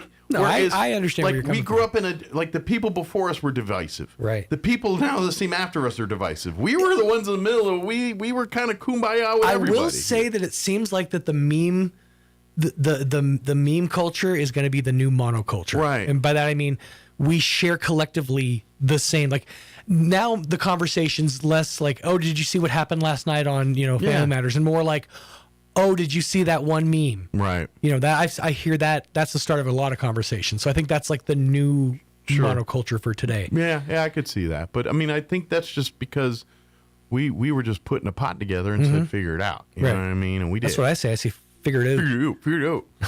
But anyway, I get the hour going before I get real soapbox. We prattle on. Anyway, watch the Eddie Murphy documentary. It was aight. It was good. It was but it just, I think for people that see Eddie Murphy towards his later stuff, or like if you know him from pretty much the Pluto Nash and on. Did they get into the whole I was just giving this lady a ride home thing? No, they didn't get any of that. I bet they did not. It's all about his career, right? Nothing about his his extracurricular. Which pound for pound, he doesn't have that many. No, but it was right around that time that like. Hugh, what was his name? Hugh Grant. Yeah. His whole thing came out, and Eddie Murphy. It was like right in that bubble of like '96. Sure. Well, and people, whether I don't know if people knew or not know, but Eddie Murphy doesn't drink, doesn't smoke. He never has. Really? He says he didn't try weed until he was in his 30s. Huh. Yeah, he's not a teetotaler at all. And to be honest, when he's a teetotaler. He's a total teetotaler. I mean, he's not a drunk. A lush, yeah. But like even in some of the interviews, like with the crowd, the people, like they, they kind of lump him with Rock and Chappelle, and so they got a lot of interviewing, but all of them said, look, when you're at the club, Jamie Foxx, all those guys are saying, look, you're at the club, everyone's out doing his thing. He's the introvert in the corner that's just watching and sipping his Coke and doing his. He's not that guy. I mean, I guess I can see it. It's just the culture that he came up in, in that realm of Richard Pryor. And I mean, he has a switch. He knows when to be, and he's a master at entertaining. He knows crazy. And then and to be honest, I got to be honest. After watching the documentary, I'm way more impressed with all of his. I mean, not just the Harlem Nights and the Coming to America movies, but the Nutty Professors, those Clumps movies. Oh yeah, like the work and effort, and that's what like some comedians are saying. Look, he just actually put that work in. He likes that stuff. He likes the and that's his thing. Dude. He's got a whole thing for puppets and makeup and all that too. That's part of his id. I like the idea of him messing with puppets. But to this day, my family and I still swap Nutty Professor quotes, mostly from the dinner table scenes. Yeah, it's the best scenes. Yeah, they're great. Like I'll be sitting there and I'll be like, I'll let out like a big belch at like when I'm home with my mom or she goes, baby got a little gas. Look, well, there's a whole generation of us. You go Hercules, and we just know what you're talking about right out the bat. Hercules. You just know. But it's a good documentary. I highly recommend it. I enjoyed it thoroughly. I was to be honest, I kind of. I forgot how much I like Eddie until I got reminded of, because I'm so used to seeing all that now. I was like, oh, Eddie. But no, the guys, and to be honest, it's his own thing because it's his life's evolved. Right. He did those movies because it was for his kids and everything. He went from. I know that like the Haunted Mansion thing that he said he specifically did that movie because his kids were fans. Yeah, he does it because he got to a pinnacle in his life where he could literally dictate his own way because he had enough money and power to do it. He got that donkey money. Yeah, before that, I mean, I know. I mean, he literally hit at the right time where he went nuclear right out the gate. Right. And unlike most people that go nuclear, they also melt down nuclear, and he really hasn't. He's been pretty level. Yeah. He just kind of plateaued, and his focus, and like at the end of the day, I think he's probably. As far as a guy that knows what he wants, and even if it's not the same as you, it don't matter. He's good with it. Yeah. And he can truly live in that life. And at the end of the day, I think that's what any human being wants. And I'm getting too deep. I got to move on because it's just I was way more impressed with Eddie after watching that thing. I'll just say that. I kind of had a different perspective on him. I kind of was reminded of him, because as a kid, I'm telling you, I was that kid. You ain't got no ice cream. I'm the dude in the streets. The next want to lick psych. I'm doing all of that. Slow down, boy. I do all of that. It was my id growing up. Sure. And so Eddie Murphy is my superstar. Yeah. Like he talks about Richard Pryor and how he idolizes her. I look at Eddie Murphy like he looks at Richard Pryor. Right. You know what I mean? Because I grew up. And then by default, all of those people, the Sam Kinnisons, the George Carlins, And to be honest, for me to appreciate George Carlin, I got introduced to it through Eddie Murphy, if that makes sense. Yeah. And so to find out about Lenny Bruce, Eddie Murphy was my portal to that. You know what I mean? Yeah. And, so, and that's the thing is it's whatever's going to get you in the door of learning about comedy. Right. Once you kind of breach whoever it is that gets you. For a lot of people, it's fluffy. For a lot of people, it's like Gabriel Iglesias is the entrance into the doorway of comedy. And they're like, "Have you guys been in here? There's some good stuff in here." Yeah. It's just you got to get through that doorway. I would not know the joy that is Robert Harris had it not been through. You know what I mean? Eddie Murphy was my portal into That's fair. All that, so. Having an HBO free preview weekend was my portal to Robin Harris. Well, I mean, to be honest, Thank you, babies, kids. Yeah, and to be honest, as teenage boys, and you start dropping cuss words and saying controversial stuff, we didn't have the internet. I got to tell you. When that was on HBO, it was like, oh, this is like the adults turn it down. You know what I mean? It was a different feel back then. Speaking of, I recently rewatched Bebe's Kids. Oh. And I got to tell you. It holds up? It holds up. We don't die, we fully multiply. Holds up. Like there's some stuff at the end where, the way they project the project. Right. But it really holds up. Okay. There's some good stuff in that show, in that movie. Well, I gotta go. Where'd you find it? I can't remember. I think it was on YouTube. Okay. I'll find out where I watched it. Because I was like, oh, hey, Bebe's Kids. And I just popped it on. Every once in a while, I still quote a Robin Harris bit. You want some spare change? Get a spare job. Get a spare job. Yeah, I still quote him from time to time. All right, we're going to play our interview with the Chaves County Federated Republican Women talking about their Veterans Day meeting, which will be this Wednesday out at the Elks Club. But first, let's get you up to date with the weather. Weather this hour brought to you by Southwest Bearing under new ownership. Custom solutions for your heavy equipment. Hydraulic hoses, hose repair, bearings, seals, sprockets, belts, tools, fluids, and fittings. I'm meteorologist Steve Hamilton with your Pecos Valley weather. We have fairly cool high pressure overhead today, and we're looking pretty good on the temperatures. We'll be in the mid-70s. Might be a little bit windy, especially around Carlsbad and Artesia, but we will have sunshine through the day. Overnight, some clouds and low to mid-40s, and then we get a mix of sunshine and clouds on Tuesday. Afternoon high in the mid-70s, nice on Wednesday. That's your latest forecast. I'm meteorologist Steve Hamilton. All right, Mr. Gobbles, it's that time of year again. Got any last requests? What? You want a smoking deal on a new Ford or pre-owned vehicle? Mucho dinero for your trade and your credit pardon? Well, you're going to have to go to Roswell Ford. Hey, Roswell Ford is talking real turkey with our most aggressive offers in more than 5 years. Right now, get massive savings on new Fords and quality pre-owned vehicles with 0% financing and no payments till February 2026. Plus, if you're making payments on your current vehicle and want out early, Roswell Ford will do whatever it takes to help you escape from your trade. Even if you owe thousands more than it's worth. Worried that your credit is a little foul? Roswell Ford has partnered with more aggressive lenders who will push to approve your credit even if it's less than perfect.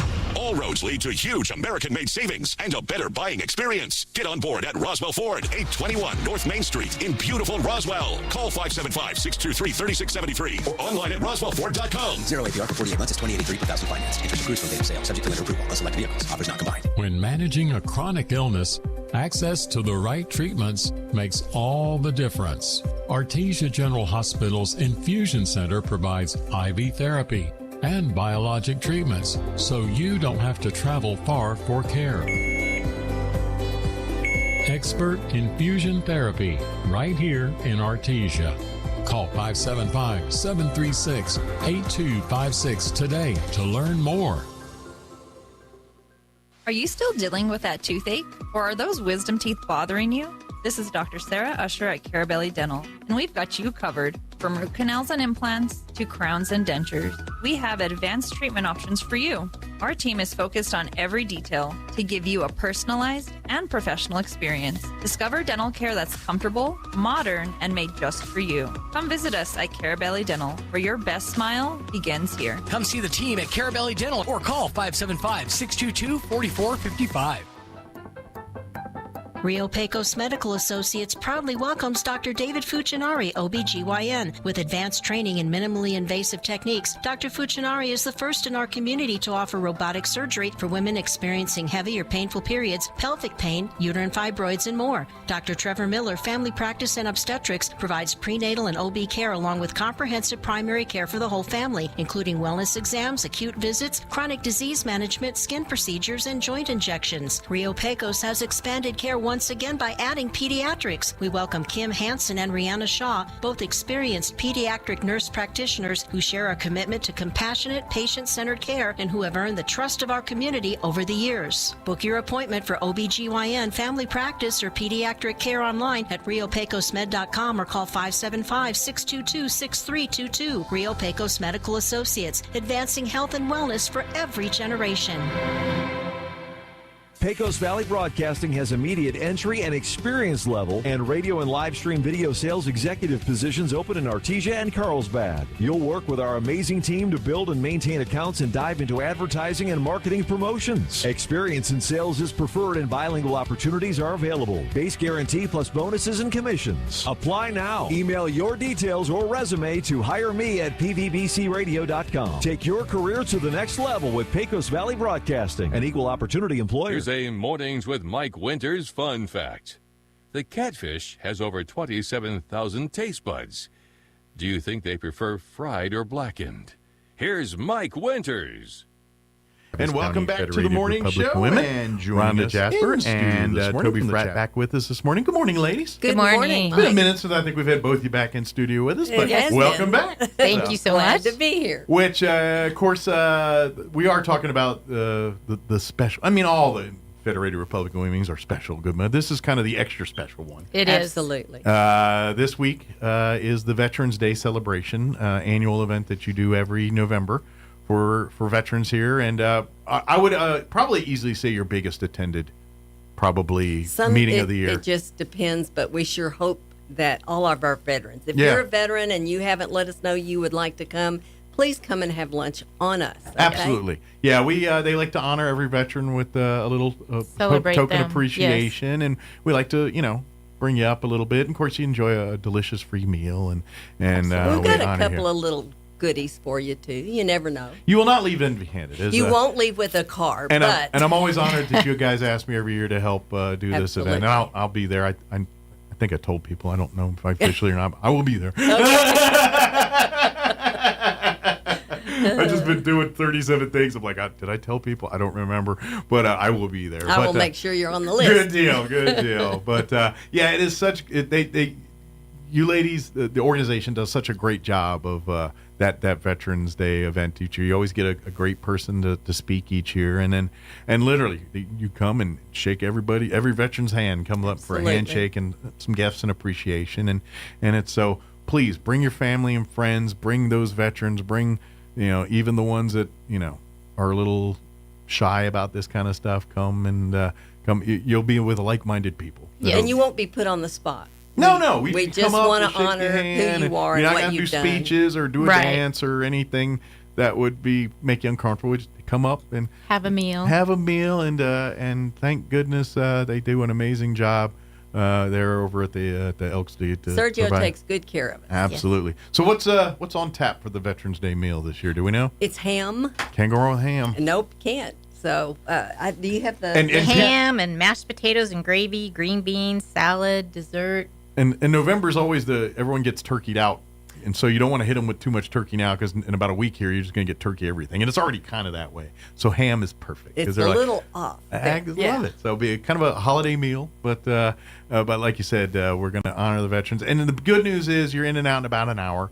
About 11:30, get there and start, mingling and stuff, and we'll get everything underway about noon, and a little Right. after one-ish, about the time everything will wrap up, and Right. you can go back to work, or if you're retired, go back to. And if you've been whatever. with us before, Toby started something a little differently. We start the buffet before noon. So Okay. if you get there at 11:30, find your seat, and then you can get Just in start the line. grazing. That's right. So You don't have to wait. You don't Yeah. have a long line. I like it, Yes. So and that encourages others because Absolutely. you're like, I'm not gonna. Oh wait, yeah, all right, I get a plate. Yeah. and Well, that's- some need to get back to work, Yeah. right on time. And We do ask that you do RSVP pretty quick. I know we're doing it Absolutely. this week, and hopefully you've been. But is Wednesday morning? When's like the drop dead deadline here? I know we're only a couple days If we could away hear here. from you by tomorrow, that'd be great. But even if it's Wednesday morning, if you'll let us know, we can put a call into the kitchen. Great. So. Well, if you let us know, we will make it happen regardless. right. Good news is ham. Usually we make extra. So I'm sure there is. It will be, but if you've never been before, please make this one your first one. Like you said, it's I know the Chaves County Federated Republican Women have a long history of doing this event upright. It's one. I mean, there's so many different things you champion, but Veterans Day has always been one that the Federated Republican Women have always Without been. them, nothing would be. The rest okay. doesn't matter, does it? Without And their families. I really, my son was in the Coast Guard. you and understand that, and The thing that I appreciate was how his wife supported him. So, wife and children, you serve too. Whether you win anywhere or not, you still serve. they know that better than we do. Yeah, Yes. spouses and family of military. You're the ones that don't have your loved one home Keep for the Christmas. home fires burning, Yep. so to speak. And as a veteran myself, I know the struggles of when the especially if that person is kind of your main provider, breadwinner, head of household kind of person, whether it's mom or dad, when they're gone, it leaves a huge impact on the. Or even if it's before the family, when it's you don't realize how hard a relationship is on a married couple or a dating couple for that matter. When one of the one or both of the entities are military. Absolutely. You know, Well, I got trained when my son went to the institute. Mhm. He was no longer my son; he was theirs. Yeah, you don't recognize them, do you? I dropped We're him off both at in that situation. matriculation, and this very big, tall man said, "Where you going, boy? You're mine now." And Mama was about to cry. You know. But then you see them a few weeks later, and it's like, wow. Wow. the What same- happened? I mean, you see them, but you see a different light. of them. You It's like, sure do. Oh my goodness, you're like an adult now. Like you have, what's that? We call it military bearing. You know, our estimates like now we call it adult skills. Everybody else, but military they call it military bearing. And, I didn't yeah. know that, but I can tell you, it sure makes a difference It in does them. make a difference. Yeah, But, And lasts forever.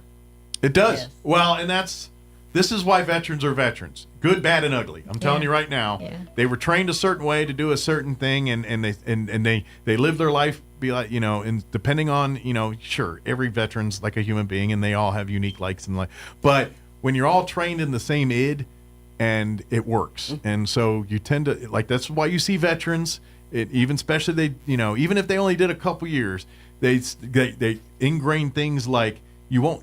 Sometimes you just see veterans. They won't be carrying things in their right hand just because they're so used to having to salute. Mm-hmm. You know, to this day, I put everything on my left hand first, and I walk around, and my right hand's free 99% of the time when I'm out walking out and about.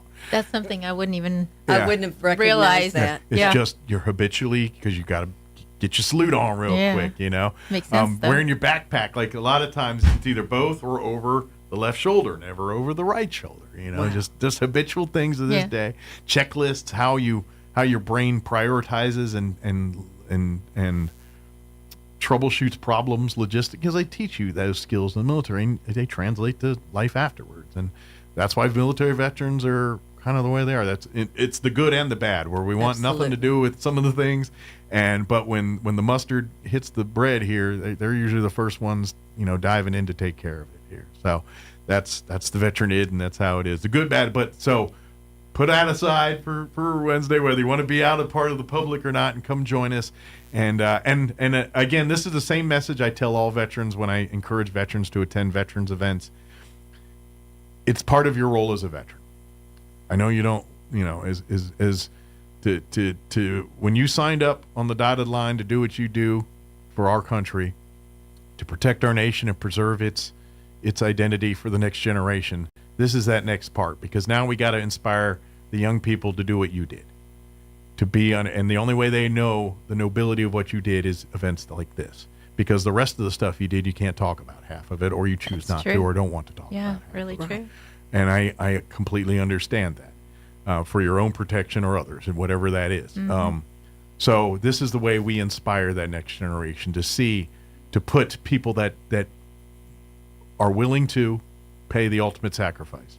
In veterans' case, we're all still with us, so this is not Memorial Day, but Right. you know, but we celebrate that you are willing to do that, and whether your job was in the rear with the gear, you know, in the chow hall, or making sure the tents and everything work, or you're sitting in a foxhole on the front lines, every role is equally important. So please, Yeah. and that's another thing. All I did was a chef in the military. No, you don't You realize. had to feed our troops, none or of they these couldn't things have done what happen. they did. And trust me, and chefs know. They have lots of friends, because you don't want to make them mad as a chef. You never. This is life skills, young people. Never make people mad to make you food or do anything that makes your life easy. Yeah. Never make those people mad. That's just right. a good tip in life. But yeah, and so that's why I say to those veterans, please making a point to it. Let us love on you a little bit. I know you're like, oh shucks, but let's do this, because in the audience there's going to be a young man or woman that's sitting there and saying, look at what these people are doing to show recognition. This, I would like that myself. I would like to be thought of in that same light in society. Well, so, and we're going to have Mike Espiritu as our speaker. Oh, great! This time He's got, and most people know him as the EDC, but he's got he's veteran under his belt retired too. Air yeah. Force. That's right, and he has a very good understanding of what these veterans have been through, and he's going to address that in a way that I think will make everybody proud. Yeah. So kind of just to give people the flow, the idea to get them out. So like you said, as soon as you get there, even before 11:30, you get there, come on down and let's get your grub on. About noon is when the actual program will start. Kind of Right. just give a quick, how that flow is going to be for those, just so they give an idea what's going on. Well, Charlotte Andrade, Garule, sorry, is our president, and she will open the meeting, and we will do the pledge, and we'll say a prayer, and then I guess we'll just go ahead and introduce Mike pretty soon after that, because we like I said, we want everyone out by 1 o'clock. Unfortunately, Right. we do have a time crunch because it's people have work and lives to get back to pretty quick. So we'll introduce him pretty early on. Okay. We'll also introduce any of our elected officials and that sort of thing. Notables, and then Just pretty much like other meetings. and then shortly thereafter, there's usually a congratulations line, and they give That's right. your gift and Something your to the appreciation veterans. certificate Yes. and a few other. We'll keep under the basket till Wednesday. That's right. That you'll get on Wednesday, and then like you said, and then by 1 o'clock, you're more than welcome to mingle and things. But once that happens, if you got to get back to work or whatever, you can do. Or you know what? Tell them it went long and lie. We will cover for you. I will give you an excuse. I'll give you a doctor's note if you need it. No, she's good about starting on time Sure. and ending on time. Absolutely. But if you want to linger longer, I'll give you a excuse. So. Absolutely. Absolutely. And of course, while you're there, if you want to learn more about what the platform of the Chaves County Federation and what you guys do when you're not honoring veterans and doing all the other stuff, then please talk to any Lots of the ladies. Of people there you can ask. Men are also very much an integral part of the Chaves County Federated Republican Women, so don't let that be a proclivity from stopping you. Members. Yeah, absolutely. And of course, when you're not, obviously, your day job or the main part is supporting Republican candidates come election season, and we're now entering a new one here, and so that's going to get hot and heavy here pretty quick. But in between those creamy middle times, you are working with youth, you're working with other nonprofit organizations within the community on their, Altrusa, Assurance Home, and various others. There's a list of other groups, and so you support them when you're not directly involved in election campaigns and all that. In fact, we just took, I think it was dictionaries. Yeah. Mm-hmm. To the Valley schools, and Candy Spencer-Zell was helping us with that. Great. So she's a senator now, and she still comes down at home. She takes care of her home people. And Absolutely. So we do all kinds of things, and we'd love to have your help or Absolutely. your Always looking for more participation. folks and you wouldn't think that the kids appreciate a dictionary these days, but they really do. Just receiving that in a world where something everything's important on the phone, to them. and you're like, wait a minute, there's a book that's got all the words Yeah, in it. It's like, I yeah, really we've had do that for years before appreciate your it. phone showed up. Every year. Yeah.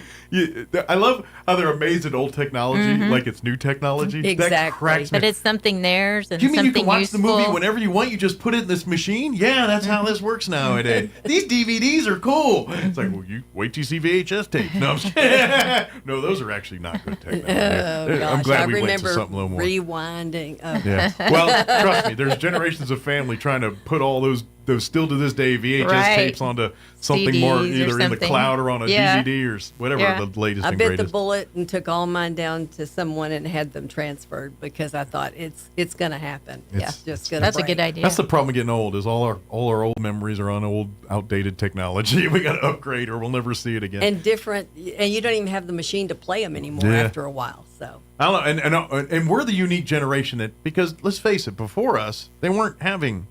It was all letters and photographs and things that are tangible. That yes, I mean, if they could expose the elements, they good time. But if you preserve them, nowadays you're like, oh, now I got to put it on this disc, and the 5.5 back in the day, now to the 3.5 and onto the drive, and now it's in the cloud, and Lord knows what's going to be next. I still don't know where the cloud is. chip, You know where the cloud is? I'm guessing at some point there's going to be a chip in a brain that just downloads to or something. I have no idea, but wherever that is, technology's there. But please, if you're interested in learning more about what the Federated Republican, please stick around or go online. You can go to the website or go to the Facebook page and learn a little bit more about it.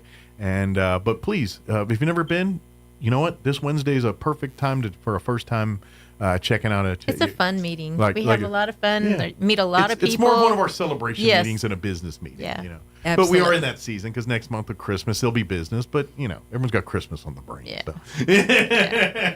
So. Well, shoot, that started in August. Yeah. Right. The holidays Well, run together anymore. Not in my head. I don't start till like December 22nd. Then I'm a typical. I'm dude. with you. I'm with you. Those are the moments I'm like, I'm happy I'm a man because I don't have to worry about things. Right. I'm expected to forget stuff like that. Thank God. That's so true. That's so true. And then when I do it right, they treat me like I did something special. Sorry, I'm giving away all the guy tips. But y'all don't know. Y'all knew probably more than I did. But anyway, join us again this Wednesday. Next Wednesday. Next Wednesday. I'm sorry. The 19th. The 19th. I'm sorry. I get my dates. At the Elks Club. What's today? The 10th? Yes. Yeah. So we're 1 week from this Wednesday, the 19th, at the Elks Club. Like I said, 11:30, you get there about that time. There'll be plenty of time to get food and everything. But like I said, the actual program will start at noon. So if you could just call us by the 18th, earlier would be great. But that if would you be can't, nice. Just call us by the 18th so we have enough food. That's all we care about. That's the thing is we want to make sure. And it's on us. You don't have to even bring your wallet. Yeah, it's this is kind of your give back. You want to say, hey, come. We want. Again, we're honoring veterans. We're thanking for their service, and the least we can do is give you lunch. Absolutely. And we do have an email. It's RSVP. Okay. Which makes it easy. Sure. CCFRW, Chaves County That's the Federated acronym for Republican Women at gmail.com. If they just want to email us. And then you can do that. They can do very that. Simple, also, very easy. Right. And I'm sure you'll get a reply back. Gotcha. We'll see and you on we have our Facebook page. On the 19th. And then, of course, Chaves County Federated Republic of Women. You probably will get to Chaves County Federated, and the rest will probably fill in on the thing. You're right. And then it'll be probably the top choice. Click on that. I encourage you to like and follow it. Right. That way you can stay up to date on future events and other things that are going on. And if you have other questions, it's a little simpler when you're already a friend or liked or whatever, followed or whatever those. Our meetings do go live. So those that can't get out of the house can watch the meetings there. So, but we'd like for you to come. You can't eat lunch on a video. We have not figured that technology yet. You can't smell the food. You miss out on half the fun. Yeah. And we do have fun. They're such amazing hosts over there that they provide the food, and they do. And then obviously you can't be in your normal home at the convention center where you've spent money years, obviously. And so since the flood, they've been gracious hosts. Well, we used to be at the Elks, and so I'm glad to be back. Although I think this is their first Veterans Day in a minute, because like last year, wasn't it at the church? It was at the Assumption Church. We were the meeting. Flood had just happened. That was right. Yeah, that was like days or weeks after. So we flood. were at the church. I don't. And they remember, were amazing hosts too. Church. Yes. Yeah, you're that right. was another beautiful event, and again they made it perfect again. And but we didn't have the Elks cooking, so now we got they're hamming it up literally. Yeah. Literally. That's right. No pun intended. Exactly. Actually, it was intended. It was. I was not hiding that one. You're the star of the show. I porked it right in there. Very good. Is there any information we wanted to cover that we got sidebarred on? Did we get everything? We talked about our speaker, our food. Yeah. And to be How honest, to contact us. Yeah, and also too, this is like if you want to, on the other side of the Federated, the actual day job stuff, the campaigns and things. Now, obviously, up until primary season, Federated Republican Women play Switzerland. They don't endorse or back any particular candidate. They help all give a platform to get their message out. Right. And then once the primary is done, then they rally the troops around the Republican candidates to root them on for election or support them for election here. That being said, this is a chance to learn the candidates and learn. You want to learn about the various people that are in the midst of stepping up for governor. I mean, we're still getting new names, especially on the Republican side, that are considering or saying they're going to throw hats in the rings. And at some point, I'm going to say they're all going to be passing through a podium on your stage at some point here during these meetings. And so this will be your chance to meet them and really dig in. And the cool part is at these meetings, you get to talk to them one-on-one, either if you get there a little earlier or after. They love all the candidates sit down speaking. So if you've got personal questions you want to ask them, I mean, not like, what's this mole? I'm talking about other stuff. Pertinent to your problems. Exactly. What's this hairy thing on my arm? Not that. But, they'll be happy to sit down and give you a one-on-one answer. Right. The last two meetings, we've had candidates, whether it be mayoral or school board or whatever. Yeah, during the municipal election here, hopefully folks got a chance to hear the candidates speak at those meetings prior to here. So, but we'll be doing the same thing, hot and heavy here, probably especially in next year as we get fast and furious leading up to June here. It'll get heavier, and then obviously after June here, it's game on till November. Absolutely. Yep. So, Good deal. Well, thank you, ladies. Appreciate Thank you, it. Mike. We'll see We you. really appreciate you getting the word out for us. Anytime, and we'll see you with Bells Hope to on see next lots Wednesday. of veterans. And yes, come, please come. Come. Please come. The food's amazing. They do a great job, and you'll be in and out in an hour, and it's okay. We're not going to make a spotlight out of you, because I get it. Some veterans don't. I don't want to. Come for a meal. Yeah, come. Let us be a part appreciate you. Let us love on you. And be that inspiration, because I'm telling you, there are going to be young people in that audience that are going to see it, and they're going to say, "This is so cool. I want to pursue a craft, pursue a path." That's what I was trying to say, towards the military. I kept saying career and path, and it came out craft, and I'm like, that's not what I'm trying to say. But we all do. We need to inspire, especially in the world we live in, and you see the things that we're going. Because people don't listen to us necessarily; they watch us. Absolutely, and I've been on this earth to know history repeats, history recycles, and even in the best of times, there's going to be dark times at some point, because that's just how history works. And I would argue we're dealing with some of that right now. But you know what I mean? It's reciprocal. You look at our World War II generations and what they put up. This is your time to deal with what you're facing, and we got to prepare the next generation for whatever their global crisis it's going to be, because that's just how the world works. And so we got to prepare. If it's when. So that's why you vets need to come support it. So we've got young men and women that are ready to fill those voids when it's time to step up. So thank you, guys. I'll let you get back to it. I think I've been soapboxing you all day between my radio problems and other problems. Thank you so much for supporting us. And we'll see you here on Wednesday of next week. November 19th. November 19th. Thank you, Mike. Thank you. Week of November 19th. November 19th. Thank you, Mike. Thank you. Now for your Pecos Valley News Update. I'm Jared Cirillo. Thanks for joining us. We begin with Eddy County Commission, which has now approved millions of dollars in housing funding for various municipalities throughout the county. During last week's special meeting, the board voted to move forward with the Municipal Housing Partnership Initiative, which allocates about $15 million to efforts led by Carlsbad, Artesia, Loving, and Hope. The goal is to create new affordable housing projects. Each municipality will first propose projects to the county commission. The goal is to be awarded a portion of that funding. The commission will consider each proposal on a case-by-case basis, closely analyzing each proposal to ensure any approved funding would be used to their maximum potential. And the city of Artesia has posted new video of the progress being made at the new rec center. You can stay updated on the project by searching Artesia Rec Center's YouTube channel. They regularly post construction updates, so you can get an inside look at the progress being made. You're up to date. I'm Jared Cirillo. It's time for the Chaffetz County Sports Report. It's on to the semifinal round for the Roswell Coyotes in Class 5A and for both Dexter and NMMI in Class 3A. Let's go to the scoreboard. Friday night football. It was Roswell beating Berlin 51-0. The Coyotes will play at number 6 Gadsden. Roswell's the second seed. At number 6 Gadsden Saturday at 2 o'clock. Gadsden beat Los Alamos 31-13.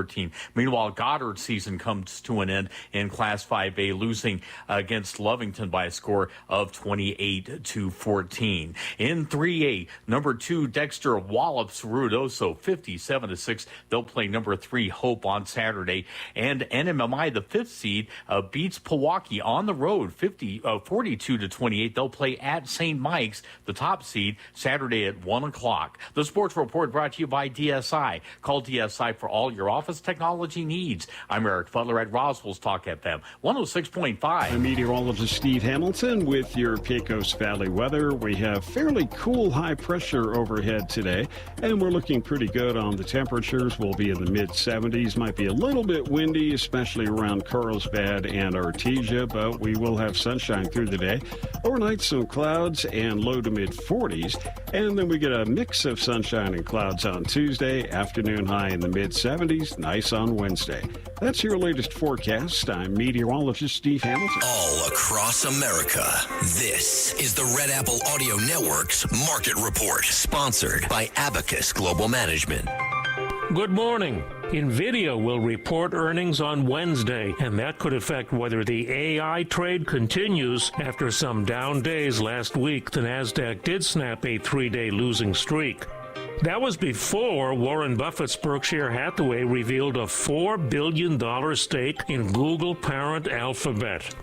This week, economic reports that did not come out during the shutdown will be released, starting with the September hiring report. That and other delayed economic reports are expected to affect when and whether more cuts in interest rates will be made.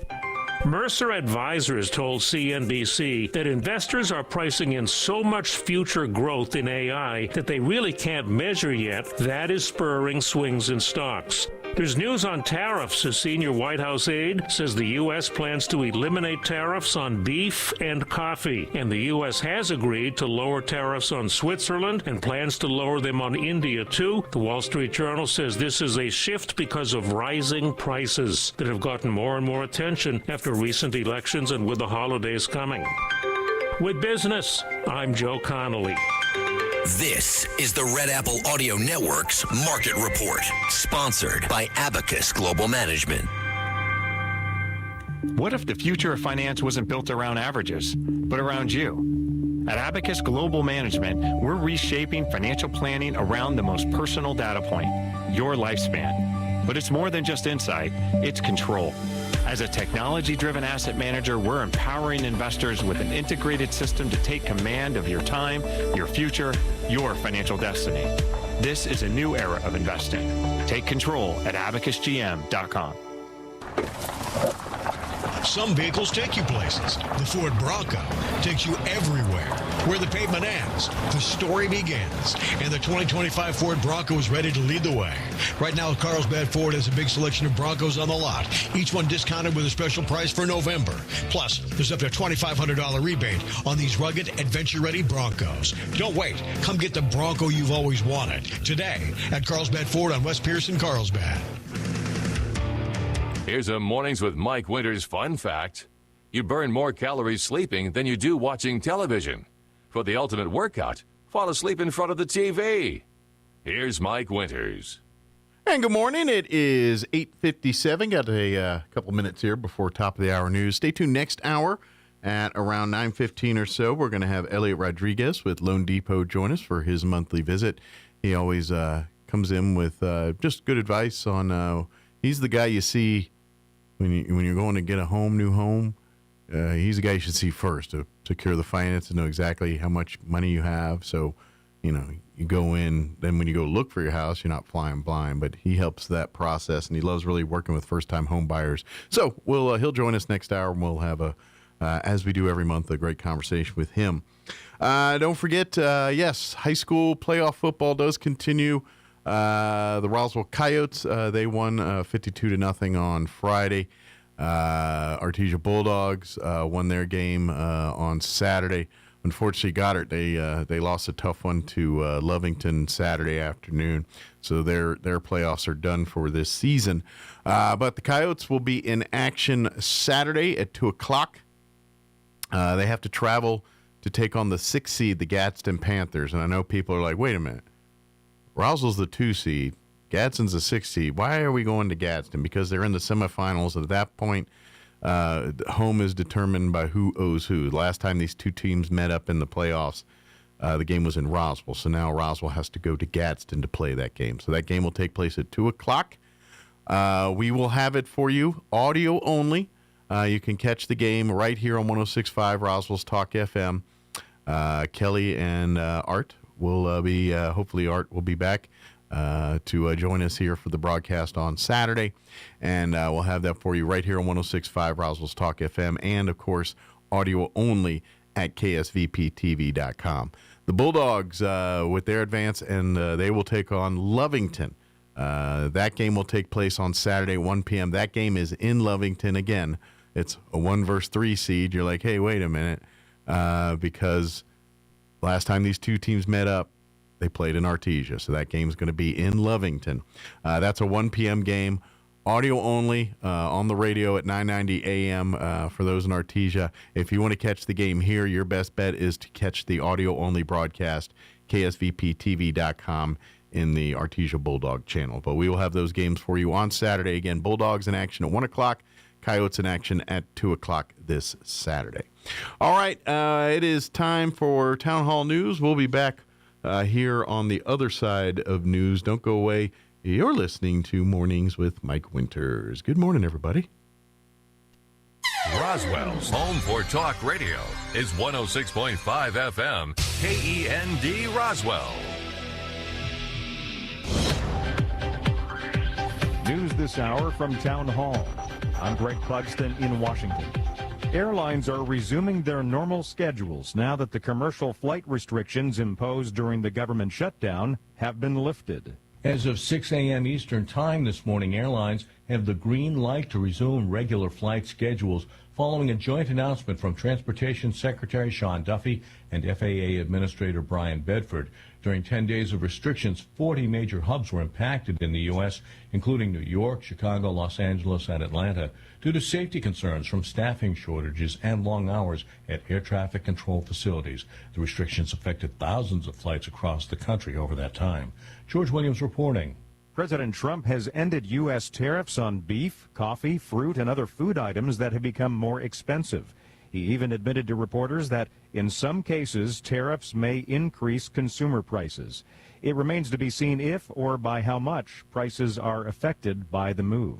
Meanwhile, economist Steve Moore says lowering the cost of living will take some time. I think it'll take another 6 to 9 months for Trump to fix this problem because it's embedded in the system. Just like it took Reagan about 2 years to fix the inflation problem that he inherited from Jimmy Carter back about 40 years ago. Moore was interviewed on the Salem Radio Network. President Trump has backtracked in his fight with Republicans over the Jeffrey Epstein files. He now says there's nothing to hide and that House GOP lawmakers should vote to release the information. The president's reversal comes as 100 Republicans or more in the House are set to back the Epstein bill. Israeli Prime Minister Netanyahu says it's time to formally investigate the October 7, 2023 Hamas attack, but he's angered many in Israel by appointing a government committee, not an independent one. More at townhall.com. Hey, it's Mike Gallagher, host of The Mike Gallagher Show. Everybody wants cheap airfare, but where do you find it? You call low-cost airlines. Their prices are direct from the airlines, and they're so low you can't find these fares published anywhere. They specialize in cheap flights, discount hotel rooms, cheap car rental rates, and great package deals anywhere around the world. Wherever you want to go, they can help you get there cheaply and with a best price guarantee. If you want the lowest prices on your airline tickets or other travel services, call now. That's right, call. That's the only way to get these rates. Experts are standing by 24/7 to get you the cheapest airfare and hotel rates available. So don't wait. Call right now for the lowest travel prices anywhere and for great last-minute travel deals too. Call 866-755-5300. That's 866-755-5300. Again, that's 866-755-5300. Call us right now. Date has now been set for a key Supreme Court case. The justices will sit on January 13th to hear arguments on the constitutionality of two state laws that bar boys from playing on girls' sports teams in Idaho and West Virginia. A growing number of states are passing similar statutes amidst backlash from parents, coaches, and feminists over the gradual invasion of female sports by males. A ruling in the case is expected in the summer of next year and promises to be another landmark. Michael Harrington reporting. A former Federal Reserve governor who retired in August listed several stock trades in her financial disclosure documents for 2024 that violated the central bank's ethics rules. The transactions were outlined in a report released by the U.S. Office of Government Ethics. Fed officials are barred from investing in individual stocks, bonds, or cryptocurrencies. News and analysis at townhall.com. An NFL player was in stable condition after being shot yesterday in New York City. New York's mayor's office says Jets cornerback Chris Boyd was critically injured in a shooting in Midtown Manhattan. The New York Police Department says a 29-year-old man shot early Sunday was taken to a hospital where he was in critical but stable condition. Mayor Eric Adams' office says the man shot was Boyd. There had been no arrests as of Sunday. A Jets spokesperson says the team is aware of the situation. Boyd hasn't played this season, his first with the Jets, after going on the season-ending injured reserve list in August. I'm Geffen Coolball. On the field yesterday, the Denver Broncos extended their winning streak to 8 games with a 22-19 win over the Kansas City Chiefs. They won on a game-ending field goal. It gave them an NFL best record of 9-2. More on these stories at townhall.com.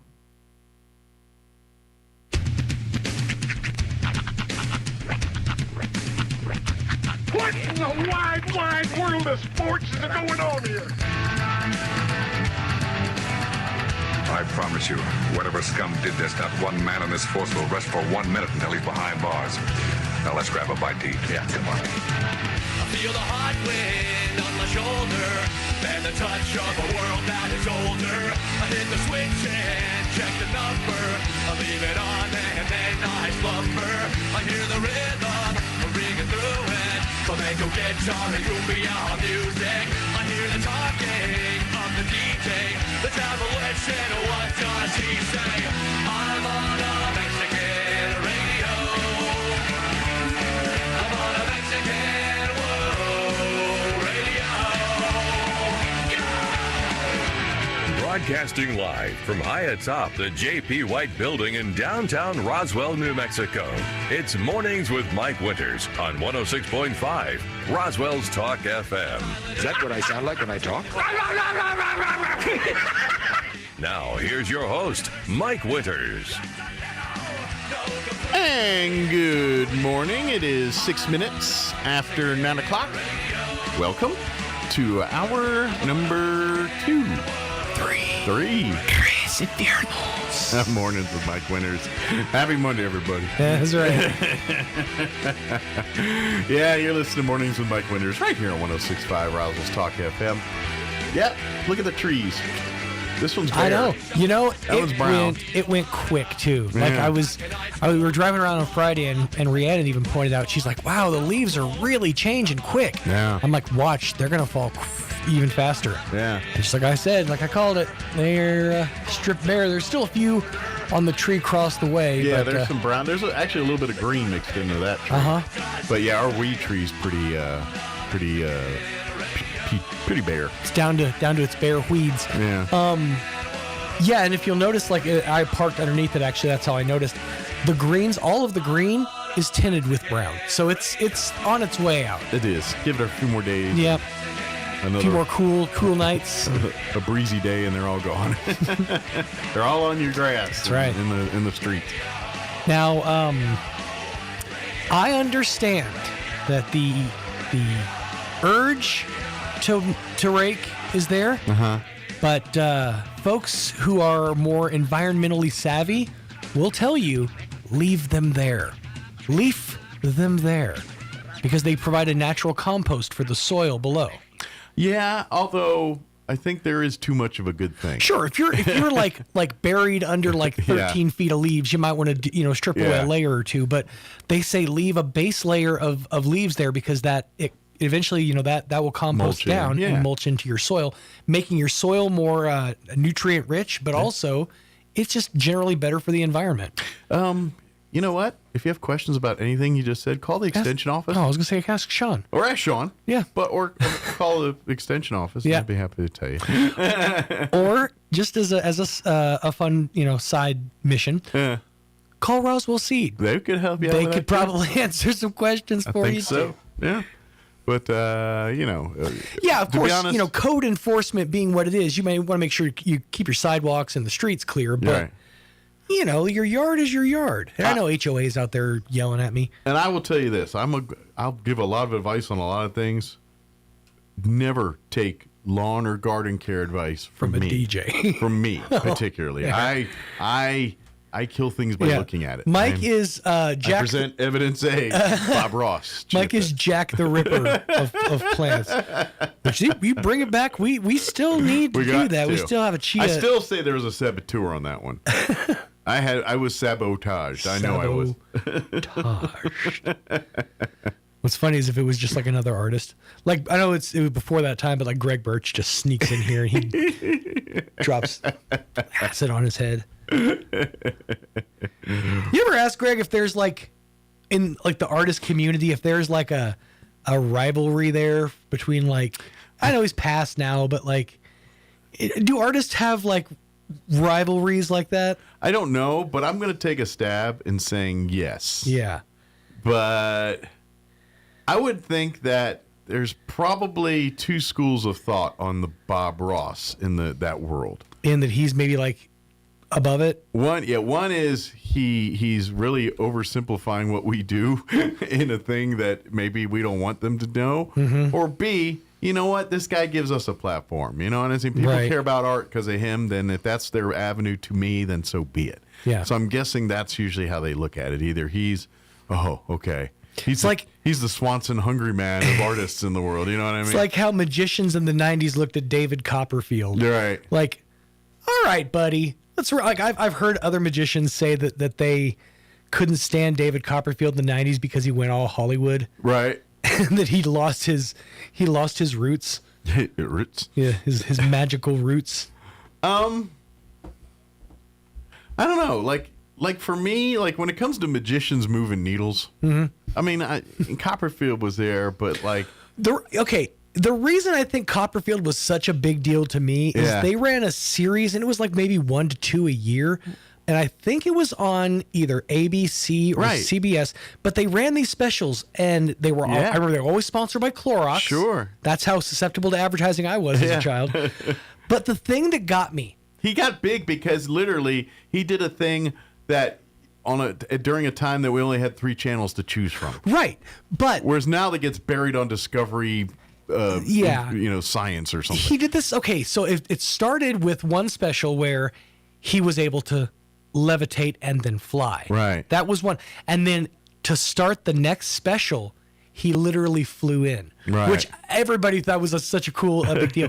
But the thing that got me, and I remember this vividly, is when they would go to commercial breaks, they had these interactive magic games. Right. Where you'd go up and you'd like touch a square on your TV, and through a process of elimination, they would land and pick your square. And it always blew my mind. And I know it's simple, just like it was going to end up this way. It's like most people are going to say tacos. So, to quote The Matrix, sometimes ignorance is bliss. Yeah, that is true. And I was an ignorant kid. I mean, I was ignorant. All right? IG apostrophe NIT. Ignorant. It's like those TikTok videos of like people doing card tricks in front of monkeys at the zoo, and the monkey's impressed when you get pick his card or whatever it is. I was that monkey. It was me. The monkey looks at you, what kind of sorcery are you doing? Black magic, man. But yeah, Copperfield, because he also did like the he made the Statue of Liberty disappear and all that. But if you think about it, that's why Evel Knievel's so big, because he did the same thing when we only had 3 channels. Right. Like, this guy's going to jump the Grand Canyon. All right. But here's the thing with Evel Knievel that always got me is most of the time he wasn't very successful, and most of the time he was just breaking every bone in his body. Yeah, it wasn't the fact that he could not jump the thing. Right. He could jump the thing. He couldn't land the other side of the thing. And here's the thing. Before I ever discovered Evel Knievel, this is why it never made sense to me. Before I discovered Evel Knievel, I discovered Super Dave. Oh, yeah. Super Dave. If anybody out there has never experienced the wonder that is Super Dave, I recommend go back and look him up. He's on YouTube. Oh, yeah. He's a crackpot today. But I think there's a Netflix special about Super, I don't know if it's on Netflix, but I feel like there's a documentary about Super Dave. If there's not, there should be. I could have sworn I've seen one. And it's basically, the premise for those who have never seen it is he was Evel Knievel, but he failed every time. Right. Well, and to be honest, his whole bit spawned from Evel Knievel. Like without without Super Dave, without Evil doing what he did, people would not get the bit that is Super Dave. Kind of like Dorf on golf. Right. Oh yeah. Right. But yeah, that's one of the first time I ever saw Evel Knievel. I'm like, oh, this guy's just doing what Super Dave is doing. And then for like years to me, the whole world of like daredevilry was like, oh, it's just dudes going out there and just failing stunts. Yeah. Like I went through a whole generation of not seeing a stuntman complete a stunt. Right. You got to live through at least like the Caesars jump and some of the ones that he pulled off. A few of the Walinda walks. Right. Right. I didn't get any of that for most of my life, and I was just under the impression that stuntmen just fail. You came in the period of the X Games, and that kind of put away all of the. Now hold on, like skating, like Tony Hawk era came in. I will say that those were that begat the motocross and the next generation, the Travis Pastradas and these guys of the world. I will say that my formative teenage years were those years. Yeah. Because coming up, I was a child of the early to mid 90s for the most part. Like I've locked into just through watching different nostalgia stuff on YouTube. 1994. For me, was like my sweet spot. That was it, huh? That was like I've seen like TV shows and stuff, and some of these like YouTube channels that I'll watch, the bumpers between their breaks, so we'll be right back, will be like old commercials from Nickelodeon that I can still to this day quote word for word. It's like I should have that stuff in my head, but I do. So like 94, 95, that was like right my sweet spot of entertainment. Yeah. And then my formative teenage years, high school and whatnot, that was the X Games, that was the Tony Hawks and Matt Hoffmans and all that. So yeah, I would give you that. Right. Now, I grew up where Tony Hawk before the X Games stuff. Like I was seeing Tony Hawk and following back in the old Thrasher magazines and there's a weird period we went through where skateboards had like lost their backs because at one point a skateboard had a very clear back lip, front lip. Yeah. It was flat. And then somewhere along the lines, we just rounded off that edge and it just became either side could be the front. Yeah. So I came in when, with Tony Hawk for me, like I was pre-X Games. And I really, because I was never a skater per se, but I had a bunch of friends that were, so I just know the lingo and I knew the world and I you know what I mean? I was that guy. You probably don't remember this, but I would put it right around the time of the show Skate TV, spelled SK8 TV. Yeah. Well, see, and there was a skate shop that we used to walk to on our means of places, and they would literally show. You'd be in there, and they're just showing a VHS type constantly of those Thrasher videos and it was really before the internet. Right. It was home cam people doing their skate stunts and everything else, and it was just these VHS tapes that you could buy from catalogs, but they would just be playing in a loop at the skate shop. For you basketball heads out there, it was the and one mixtapes of the skating world, because everybody would they would go out with one of those giant like shoulder-mounted VHS camcorders and record them and their friends doing stunts. That's how that begat guys like Bam Margera probably got famous doing that kind of stuff. That begat Big Brother magazine, which begat Jackass, which begat CKY came along before that, right? And they kind of merged forces, and that sort of birthed that whole generation. Yeah, and that's those guys are kind of Tony Hawk's next generation guy. And so by the time the X Games, Tony Hawk was already looked at like James Brown of the sport. You know what I mean? He was big. I saw him when he was like that wet behind the ears kid, right? And guys like Peralta and some of the skating bigwigs before him kind of saying, hey, this little blonde haired runt is pretty good, because he was kind of smaller than everybody else. He was a skinny little kid with long hair, and he's doing tricks at these Peralta and these guys were in their 30s at the time. Right. We're kind of like, you know what? Watch those Lords of Dogtown movies and all that. That gives you a good indicator of what that whole life was like. So yeah, the bowl skating scene, the pool skating, like when you would just like hop on somebody's property and Now Now, if you watch that Lords of Dogtown, the one with Heath Ledger, that actually that leads right up to Tony Hawk. Yeah. That kind of all the guys that were the true Z-boys. Yeah, where it really went from surfing to skating. Right. That was if you really delve into the history, that was the West Coast kind of influence and vibe. Right. They had this I can't remember where it was. I don't think it might not have been California. I can't remember, but it's a track that it's called the Snake River something or other, and it's this concrete. They ride these like carts down it in like the summertime. Okay, but skaters took it over and like turned these into these downhill pipes, slalom pipes essentially, and that kind of birthed the Z Boys and the Dogtown thing. Sure, and it all kind of came from that. How do we ski or snowboard in the off season? And then they took it to these concrete slaloms, and that sort of just birthed the whole thing. Yeah, and then then it begat the magazines, the boards, the money, and then the fall of them ultimately, because most of those guys, some of them went on to go well, but a lot of them kind of, they crashed out. They were kids, they were rock stars, and money and drugs and booze and everything thrown at them, and some fell victim to all that stuff. There's times in my life that I look back and I think it's probably a good thing that I didn't have expendable, disposable income. Because you would have killed yourself. No.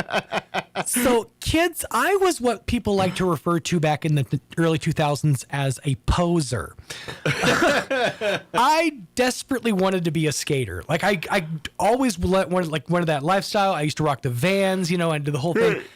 And I had a brand. Like, I had picked my brand. My brand was World Industries. I remember that because I loved their logo. Prestige Worldwide. Prestige Worldwide. Well, they had if you'll remember, the little flame and the little water droplet. It was Flame Boy and Wet Willie. Yeah. And those were their two characters. I was this close to getting an armband tattoo that I saw one time that I loved. And it was Flame Boy on one side, Wet Willie on the other, and they were shooting fire and water in the middle, and it made a yin-yang. That would have been your boy had I had money at the time, because that was the only thing stopping me from being like, I'll go do that. Well, see. It's not too late. I know. Now you don't have to explain that to your kids now 30 years later. Well, there you go. Yeah. Some things are just meant to be. Sometimes, just decisions and the access to income. Yes. Are. I know. I got a text from Elliot saying he's on his way, but I haven't seen him peek in yet. So I think we still. Is he on foot? Well, let's see. My last text was 10 minutes ago. Oh, he's probably going to be here. Yeah. Any momento. So he should be here momentarily. Yes. Don't forget high school football semifinal action coming your way this Saturday. Yes. We got Roswell High heading to Gadsden, correct, to take on the Panthers. That game, pregame 12:30, kickoff at 1 o'clock. Nope, 2. Okay, pregame at 1:30, kickoff at 2 o'clock. And you can hear that game right here on 106.5 Roswell's Talk FM, and hear it in audio with Scoreboard at ksvptv.com. Yes, and then at 1 o'clock is the Artesia Bulldogs at Lovington. See, that's matchup. a swap, because this last weekend, Artesia had the later game. Yeah. Now Artesia is traveling to Lovington. That's the 1 o'clock game. Roswell traveling to Gadsden's the 2 o'clock game. Lots of road trips. Yeah. But we'll have both those games in our family of radio stations, like Sean said, 106.5 here and audio only ksvptv.com for the Bulldog matchup at Lovington. 990 AM or 93.7 FM, the translator there in Artesia. You really won't pick it up here. It's not that strong. Well, there's other 93.7s close by. Exactly. So go to ksvptv.com. I heard an Elliot, so our guest is here, in the Bulldog channel there. And the audio. That's my David Copperfield magic. Has Jocelyn got a cold? Sounds like Elliot. No. A little Elliot-esque. There we go. All right. It is 9:23. Let's go ahead and get you up to date on the weather. It says staff meteorologist. That sounds cool. I want a title like that. Staff.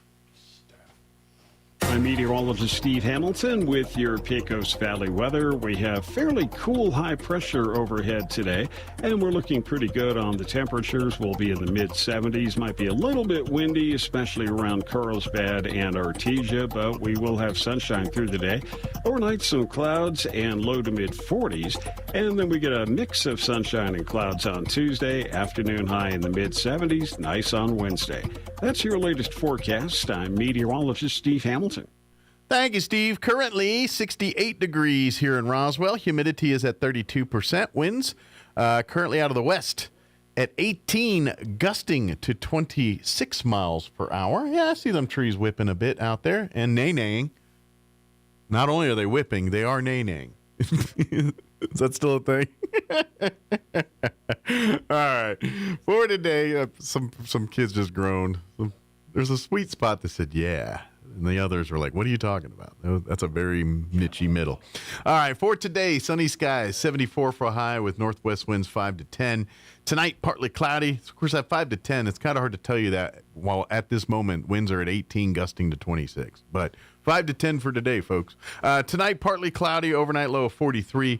West winds at around 5 miles per hour. Tuesday, we're looking at partly cloudy skies, much like today, a high of 74. Winds are out of the south, 5 to 10. Wednesday, during the day, we're looking at sunny sky, or mostly cloudy skies with a high of 72. But Wednesday night, we're looking at a 50% chance of rain, mostly cloudy and 47. Thursday, we're looking at a 50% chance of rain, partly cloudy and 61. 20% Thursday night, and then that's it for rain. After that, sunny skies on Friday with 63 for a high. Cooler temps remain into Saturday as well, sunny and 64. And then a 20% chance of rain Sunday with a high of 65 under partly cloudy skies. So enjoy your mid-70s and enjoy. Don't jinx it, but hopefully we'll get some rain here either Wednesday night or Thursday or both. That would be nice too. All right, 9:25, we're going to take a quick commercial break, and then Eli Rodriguez will join us with Lone Depot on the other side. Don't go away. You're listening to Mornings with Mike Winters. Folks, listen up. Right here at Roswell Hyundai, I'm making it easy. You bring me $500 down, and I can get you riding today. No long waits, no runaround, just a guaranteed approval. I'll get you in a car you love at a payment you can handle. It's that simple. 500 down, you're approved. That's my promise, and I stand by it. I'm Lil Will Wonka, the master of credit. If you make $15 an hour, I guarantee you're approved. Come see me. Visit Roswell Hyundai today. 1909 West 2nd in Roswell. Some wounds need expert care to heal properly. At Artesia General Hospital's Wound Care and Hyperbaric Medicine Center, we use advanced treatments like hyperbaric oxygen therapy to help chronic wounds heal faster. If you or a loved one has a wound that won't heal, call 575-736-8235 today and take the first step toward recovery. This is Coach Lynn from the Roswell Coyotes, and let me tell you, Roswell Nissan's got a championship roster this season. Let's see what lineup we're working with. In at freshman, the Nissan Kicks, named best budget car, a solid starter that delivers big league value. Here comes your sophomore, the Rogue, crowned best compact SUV, dependable, versatile, and ready to take on the field. In at JV, the Pathfinder, a top safety pick award winner. This player protects your whole team. And the varsity, the Powerhouse Armada, best in class SUV built for real strength and commanding performance. 20, 15, 10, 5, touchdown! Coyotes! Roswell Nissan's got 165 players in their lineup to choose from, and they're all ready to score big for you. With rates as low as 0% and no payments for 90 days, it's your time to get in the game. Looks like we're set for one heck of a season with this lineup, so come down to Roswell Nissan and join the winning team. Roswell Nissan, 2111 West 2nd. Hi, this is Dr. Keon at Carabelli Dental. If you're missing teeth or struggling with dentures, I want you to know there's a better way. It's called 3-on-6 Dental Implant Solutions. It's the most natural smile replacement ever. With 3-on-6, you don't just smile again, you eat again. Apples, steaks, whatever you love, you can eat it with confidence. And here's the kicker. Carabelli Dental is the only office in New Mexico and West Texas offering this advanced dental treatment. My team and I are experts in implants and in sedation. So while you relax, we will transform your smile. Call Carabelli Dental today and take back your smile and your bite. Call 575-622-4455. Here's a Mornings with Mike Winters fun fact. A group of 12 or more cows is called a flink. If you have only 11 cows, that's called a lot of cow pies. Here's Mike Winters. And good morning. It is 28 minutes after 9 o'clock, and joining us in studio this morning from Lone Depot, Elliot Rodriguez back with us. Good morning. Good morning, Roswell. And actually, happy Thanksgiving is almost here. We are, is next week Thanksgiving? It's a week and a half from now. Yeah, good Lord. Yeah. This year has flew by like there's no tomorrow. Yeah, I know the kids and everybody, because they'll be off next week, so th're counting the days this week. They're like, yeah, there comes the holidays again. It's like, you almost wanted to say, you just got a break. That's right. No, but yeah, we'll be gobbling turkey and everything else, and I'm not going to lie. I had to stop, because right now there are so many restaurants doing some version of a turkey Thanksgiving sandwich, and I've been trying them all. And by the time we get to actual Thanksgiving, I'm going to be so sick of this Thanksgiving stuff that I've deliberately said none of that this week. I'm devoting it so when I get to Thanksgiving, I will be ready for turkey. Not to be unfair, but who's winning already? Yeah, so far. Because like all the sandwich joints, from Subway to Firehouse to Arby's, everyone's got like a Thanksgiving sandwich. Who'd you like the best so far? I don't know. The jury's still out. I like them all in different ways for different things. And then, here's the thing. You almost sound like me and my guys. I hire him for that skill in particular. Well, for instance, Arby's has got a fried turkey sandwich. And I'm like, come on, fried turkey sandwich. It's fried turkey. God. Fried turkey wins every time over regular turkey. So that's got an up. But if you get the Firehouse or I like the cranberry situation going. So it's but if you put elements of that one on this one, but Arby's trumps everyone with the fried turkey because it's fried turkey. So you could probably put a little piece from this, a little this from this, and make the perfect sandwich. Yeah. My wife and I talk about that all the time. Right. Okay. And I'm Puerto Rican, so we love to fry everything. So. Well, fried turkey, yeah. I mean, there might be casualties, but it is good if you do it right. No kidding, right? That's right. And I don't know if you noticed, it's supposed to be getting cold, but it's like the heat. It tries to come back, squish in a little. That's right. And that summer comes back in. Wait a minute, I ain't done yet. Give me another. We're gonna have another 85-degree day. No kidding. So, but I imagine when you get to the holidays, just curious. I know, before the holidays, there's probably a push for people looking to buy homes and get in before the holidays and all that. But does it pick up at this time of year? Because sometimes people think, man, my house is not going to handle Thanksgiving. We need to look for a new house. And so they start the journey because the holidays aren't meeting the needs. I mean, I was just curious, is it a busy time for that during the year or is it not? It's very interesting that you mentioned that. Yeah. Because my wife probably would tell me, quit, okay, right now. I know she's listening. She's like, because most people think, no, everyone's busy with holiday stuff. They're not thinking about buying a new house right now. But I'm sure I'm wrong on that. She says, when you gonna retire? Let me tell you something. I just want to say I'm blessed, and I thank God for that because I try to take care of my customers. Sure. And deliver a service that nobody else can do. Okay? Sure. And I mean that from the bottom of my heart. My wife knows this, and she loves it, but she hates it at the same time. Right. Okay. And since even before COVID, I've been very consistent when it comes to producing and getting people in their homes and everything, and it just keeps increasing. It has not diminished at all. If anything, it's just growing and growing. I mean, my team is actually a team of I got 6 people on my team under me now.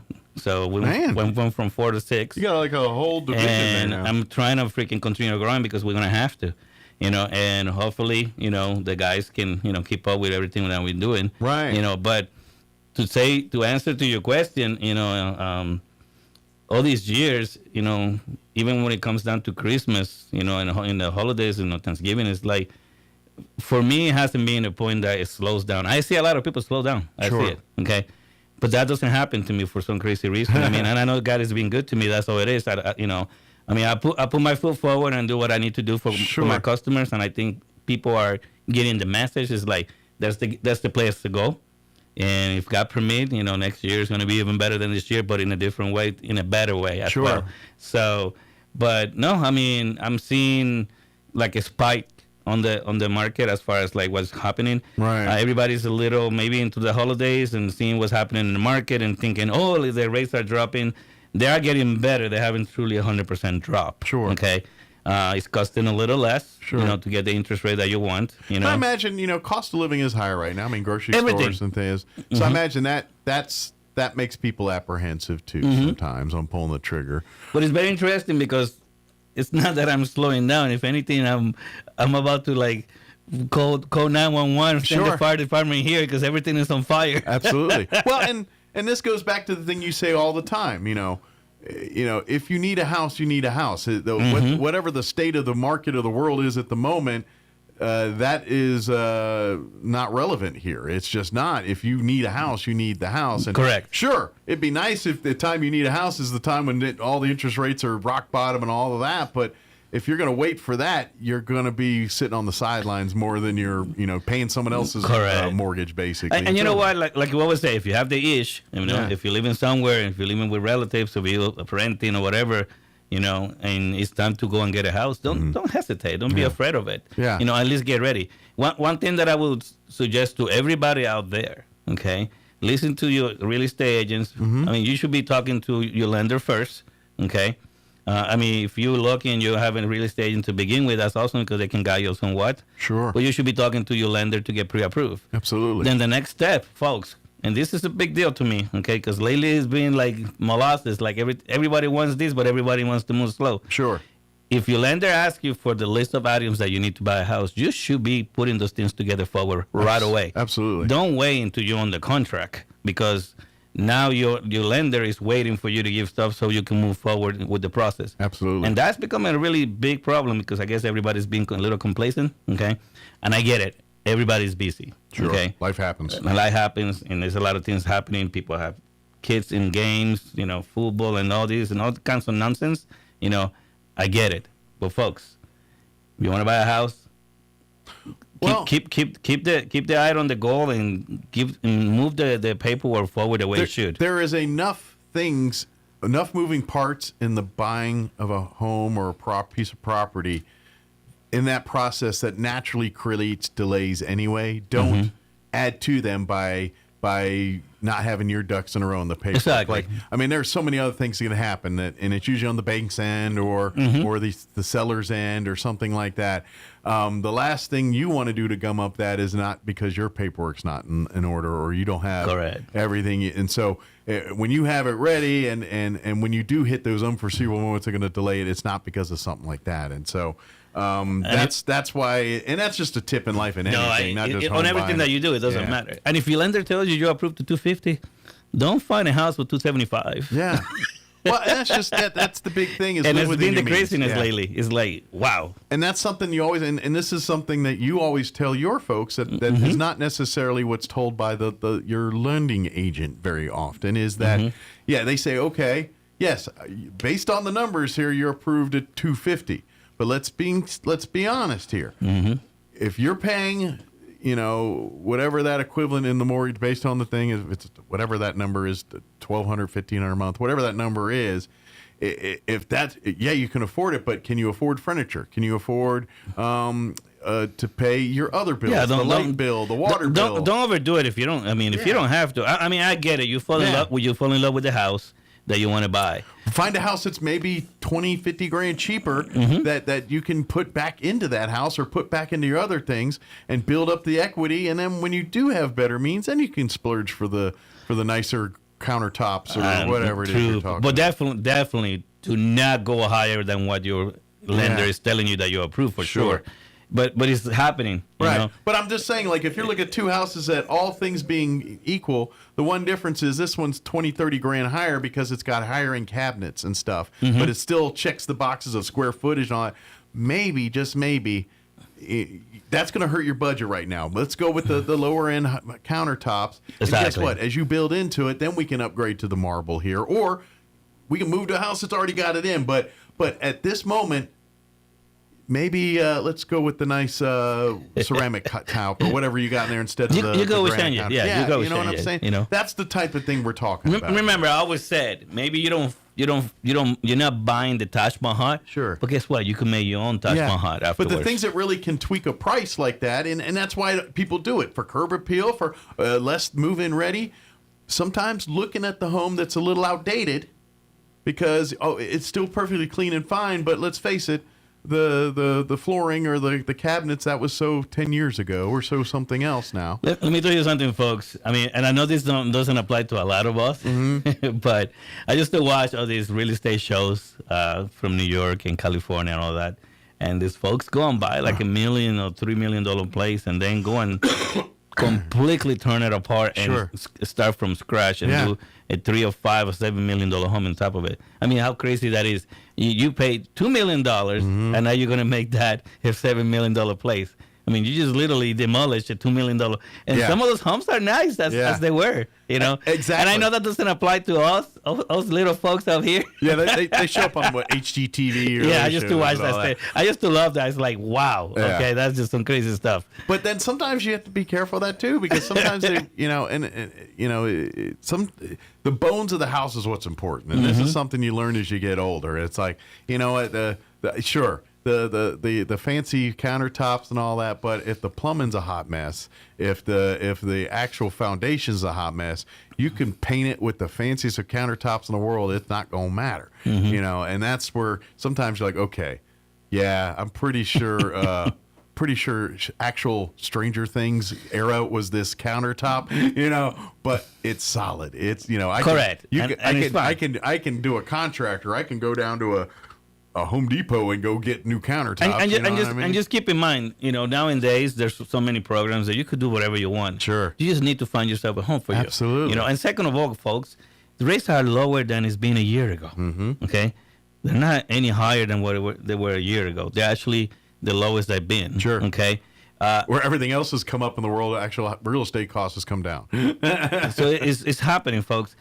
You want a cup of coffee? That's a lot of money, but a house is a little cheaper now. The fact of the matter is, it's like they're trying to heal the system. Sure. Slowly but surely. Yeah. Okay. You know, and you and I talked about this all the time. What goes up must go down. Okay. And it happens. But it's how fast is it going to drop better? Sure. We don't know that. It could be 6 months. It could be a year. Okay. You know, I mean, the fact is, it's gone better. Yeah, that's right. And it doesn't. And again, if you already own a home and you're in the game, then you have the luxury of waiting and being, as long as you're not needing. Oh, and if you're doing something, like if you could plan so much better. Sure. Okay. You know, I mean, unless you've got like we just had an addition and we need 2 more bedrooms stat, then okay. But like. But if generally speaking, most people don't do that kind of thing. But if you're a first time home buyer, it really doesn't matter when you get in the game, because sure, you might be you're not going to get as much house right now, but once you're in the game, and now you're investing back in yourself, and every time you make a mortgage payment, you're actually building back into your own nest egg instead of paying a rent check to somebody else. And so once you're in the game, you're building into your, so okay, you may not get the home you were exactly wanting here, but give me 5 years, or give me, you know, whatever it is, if I'm a good track, you're going to build up a little bit of equity. Guess what? Now all of a sudden you're in that thing and you're in the game and you did it and you're just building it. And that's exactly the dream that Ellie gives you when you walk in there. And don't be afraid of what's happening out there. And anybody can do that if you just have a little discipline and willing and plan a little bit. Anybody can do that. You'll get there. You'll get there. And income, yes. Yeah, it's sure a lot easier when you make a lot of money. But you know, if you're making, you know, minimum wage 40 hours a week, and you're smart with your money, you can be a homeowner. I mean, like, we talk about it. I help people that work at McDonald's and Burger King buy houses. Yeah. Okay, I mean, folks, if people that has those type of jobs can buy a home. Yeah. I mean, even Taco Bell. I just have to go to Taco Bell. Taco Hell. He gets paid by tacos. I get paid by tacos. No, I mean, the fact of the matter is, you know, if, like Mike said, if you're smart and you're disciplined, okay, and you're proactive and you know what you want, sure, the sky is the limit. It doesn't matter what you do for a living. It's all about priorities and what you prioritize and what you're. Now, I'm not going to lie. You know, if you're making minimum wage 40 hours a week, you know, Netflix, all those things go the way of the dodo here. But at the end game, are you trying to get into a house? Well, me and Mike are a perfect example. Yeah. Okay. I mean, we started from nothing, military folks. Okay. I mean, folks, when we go into the military, it's not like we're rich. They don't give us a lot of money. You know what? I got paid $1,000 a month. A month. I know. It's like, how do you survive with that? I mean, besides that, we were living in the barracks at the time. Yes, granted, I didn't pay for housing. I didn't pay for food. But let's be realistic. $1,000 a month ain't getting very far. Let's be realistic. Yeah. You know, I come across a lot of people that are still living with folks, family members or whatever, and they don't have no money saved up. Yeah. Folks, if you're living with your family, okay, start saving some money. Okay, this is the blessing that you have actually a member or a friend or somebody very close to you, and you don't have to pay rent. Yeah, you should be planning, for the rainy day, or either let's say, hey, let me put some money on the side. Sure, it doesn't mean I have to use it all, but at least I have money that I can go and buy a house. Yeah. And depending on your situation, maybe you don't even have to even touch the money, but you at least not broke. Take advantage of the kindness of others. Take advantage of the kindness that you're getting and the blessings that you're getting for that day. Be a freeloader for good, or be a freeloader to build on yourself, not just a freeloader to mooch off your parents. I'm telling you. But you know what? God is good. Everybody's doing really well. I've seen it across the board for everybody. Okay. Some people having it hard, of course. That's in every day, part of life. But if you do your part, you could get where you need to get. Yeah, okay? and to be honest, once you get the house, you're there, and you're actually making money. You're making money. You're part of the system. Yeah, and what is it? You're part of the Matrix. I was listening to you guys. I love when Neo start flying and everything. There's just bliss. No, folks, when you're part of the game, absolutely, okay, you start getting all this. When you open a bank account, when you buy a car. When you open your first credit card, you start getting a bunch of stuff in the mail. Why? Because now you're part of the system. Sure. Okay. They know this. All right. So they're gonna send you more stuff. Oh yeah. Now, how you deal with those things? It's never easier to get a loan for a house until right after you bought one. do you remember those things that people used to come to the bank? It's like, can I get a credit card or a loan? Yeah. And they're like, you don't have enough credit history to be able to do so. Okay, so give me a freaking opportunity. Right. Yeah. It's the craziest thing, and I used to hear that all the time. Sure. Folks, if you do the right thing for yourself, sure. If you at least pay your bills on time, okay. All right, listen to this. I'm going to say it twice. If you pay your bills on time, that's the key. And you don't have credit, you can still buy a home, folks. Yeah. Okay? I have the programs to do that. All right? But you have to at least pay your bills on time. And to be honest, this was like, you're talking about the military, and like you and I experienced, and that was, for me at least, it was the game, yeah, because no one talks to you. But the day you're a military person, and this is the problem that lies within the military, is they know you're backed by Uncle Sam. And so when they got that one stripe or no striper rolling in, they're willing to give any line of credit. You need a phone, you need a car, you need a computer, no problem. You're a U.S. government. So every base that we have really credit unions and those everywhere. And they'll give you these young men, they know. Yeah, and these young men and women, first time they don't know anything. And next thing you know, they're like, yeah, I got a computer, I got a car. Go, guess what? Now I got my first paycheck. It's $1,000 for a month. Oh, by the way, I've got $3,000 a month in bills. When you get stationed on your home base, it's funny. Let me tell you something. I remember seeing so many guys with brand new cars after we just got there and we just come out of basic training in AIT. It's like everybody got a car. It's like it's like what happened? And I'm guessing nowadays it's the new phone. It's probably even worse now because let's be honest, lives have changed. Yeah, they do get paid a little better. They're still not enough. Not much, but it's a little better. But it's a little better. But now, things have changed and everything's so expensive. Cars. Yeah. People buying cars are like $50,000 just like the drop of a coin. Yeah. It's crazy. I tell you, best deal. Go to a lemon lot on any military establishment. I don't care if it's an Army, Navy, Air Force.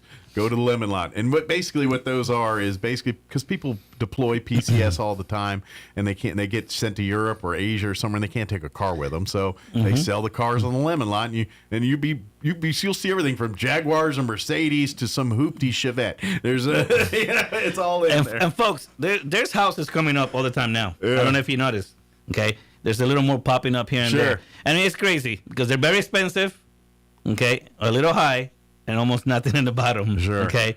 Now, need a little love. Well, and I imagine there's probably some market correction going on because we're coming out of the COVID where let's face it, prices of housing was it's like it's adjusting or something. Okay, but there's no way lending institutions are going to approve, loans for these houses are not going to appraise for what people are asking for them. It's just not going to happen. It's not going to happen. Where they could do that during COVID because there was little bidding wars on houses. And folks, if you're in the market to buy a house, okay, and I got the programs. If you don't have a lot of money saved up, that's okay. Don't let that deviate you for even trying. I got programs that will give you the down payment. We got the MFA, okay.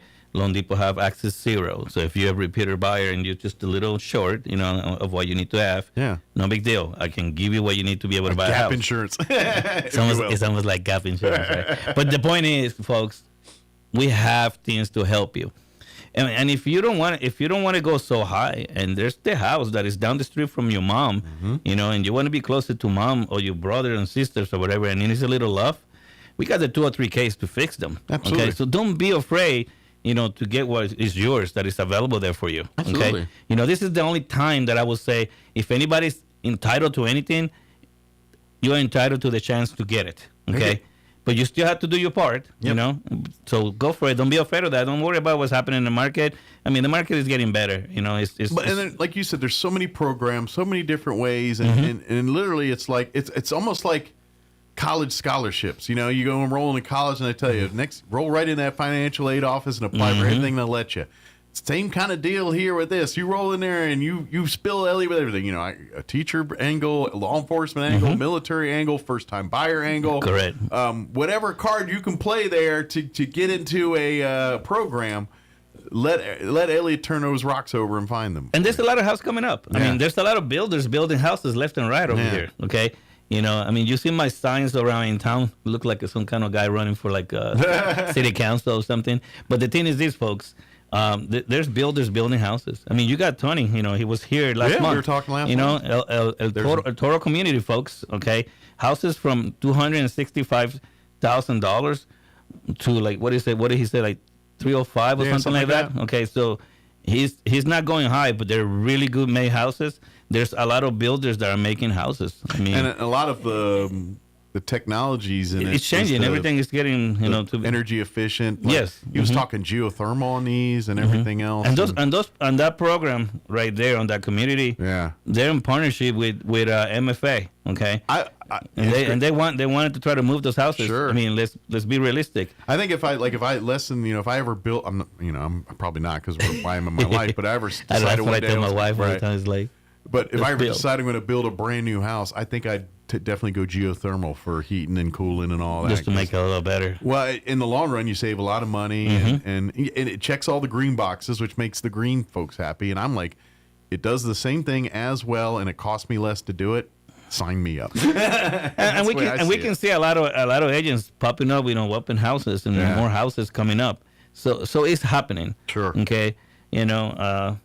I would actually advise some of the sellers out there maybe fix up the houses a little, so you could sell them a lot easier. Well, and that's the thing, and talk to the real estate agents. They're the ones who are experts on this side. If you're not listening, if you're a seller and you're not talking to an agent because you want to do it on yourself or by your own, I get it. Right. But they know exactly. But they know what you need to do. It's like, look, invest money in this to fix up. You'll get that back. On this one, levy it up to the buyer on that one. Because as a matter of fact, I had that same, because I knew when I sold my house, I knew my carpet. I had dogs. It was old shoddy carpet. No, I get it. But I was like, I think I'm going to replace it before. And the agent said no. A thing like flooring, they may not want carpet. They might want hardwood. They might give them a credit, and that's exactly what we did. I think we gave them like a $59 carpet credit, or I don't remember what it was. We did, and basically, but had I not talking to my agent, I would have. I wouldn't have known to do that. I would have spent money on that. I probably wouldn't have gotten it back in the sale like I thought I was. And so that's where your real estate agent can really help you on that and say, yeah, it is worth money on putting that in to put that new coat of paint on or to replace that. This one's like, no, that gives them choices for when they buy the house. They're like, okay, they may not like it. And so that's exactly what you're saying is, and to do as minimal as you can. Investment money wise, they can get the maximum boost on reback, curb appeal, or getting your money back. And those are the things you want to do. If you have some major construction to do, talk with the agent. Maybe it is to your benefit because but then they might say, you know what? that's something I would offer credit for to another alternative. And talk to your lender. Okay, they will advise you. I mean, I'm gonna talk about for myself as far as this. I don't have any other agenda but to help you buy your house. Sure. Okay, I don't care if the house is $55,000 or $1 million. I'm gonna help you and take care of it just the same. Like if you're buying $1 million every time. Sure. You have to also do your homework and see who's gonna help you. Are they gonna go the extra mile? Are they gonna really be there for you? Are they gonna advise you? Are they gonna guide you? I tried, and I want to say that I do the extra mile for my customers. Sure. Because of my own experience on my own self. Yeah. And I try to give that to everybody out there. And that's, you want the same in your real estate agent. So make sure you do your homework right? on that Yes. too. And and I would say, and I'm not gonna, Ellie can do what he wants to do, but Elliot's been in this business a long time. If you're at that point where you're talking and secure money, and then you said, okay, don't hesitate to ask Elliot's opinion on the type of, because he deals with a lot of agents. He can tell you the good history he has and the ones not so much with. And we're not going to do that on the radio, obviously, here. But Jake and Michael High? Yeah.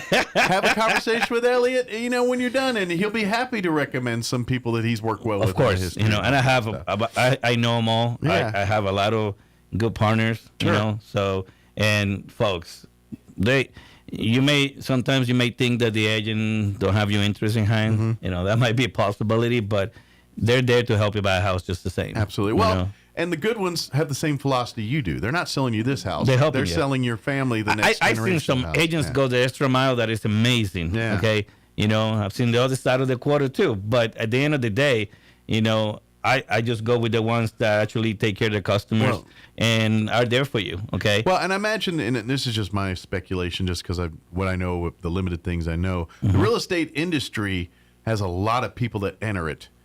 Some people come in with that goal of being real estate agents. Others are trying to look at an opportunity to make a lot of money, but not with minimum schooling, with minimum... Gotcha. You know what I'm saying? Yeah. Like, at the end of the day, yes, you have to get your realtor's license, and there's a series of classes, but it's not a 4-year college degree.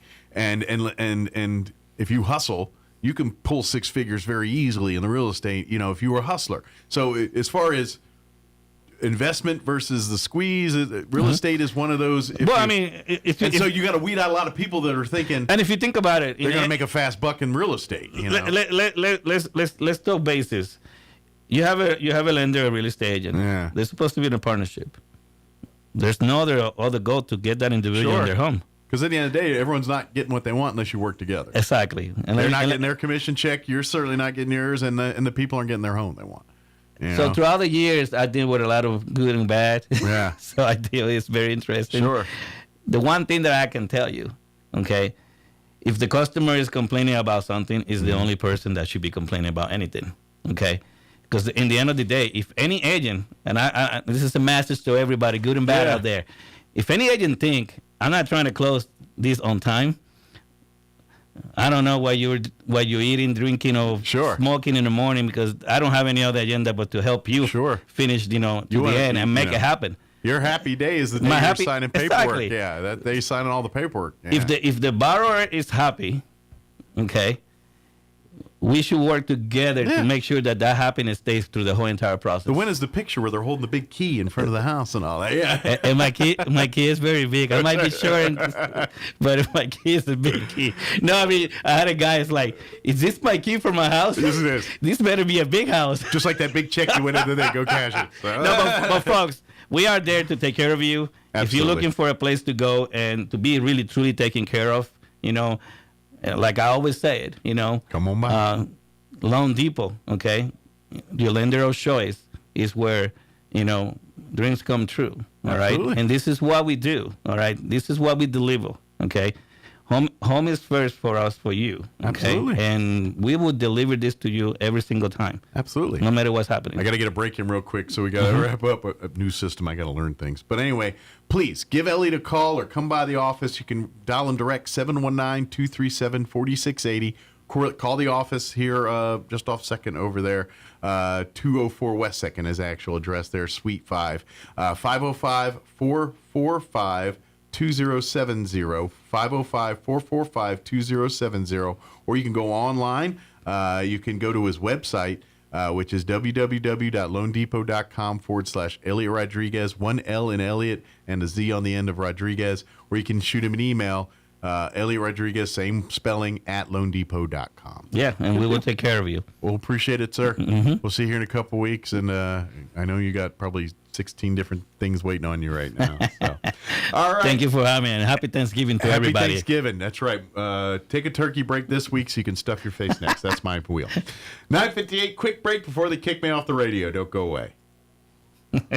All right, Mr. Gobbles, it's that time of year again. Got any last requests? What? You want a smoking deal on a new Ford or pre-owned vehicle? Mucho dinero for your trade and your credit pardon? Well, you're going to have to go to Roswell Ford. Hey, Roswell Ford is talking real turkey.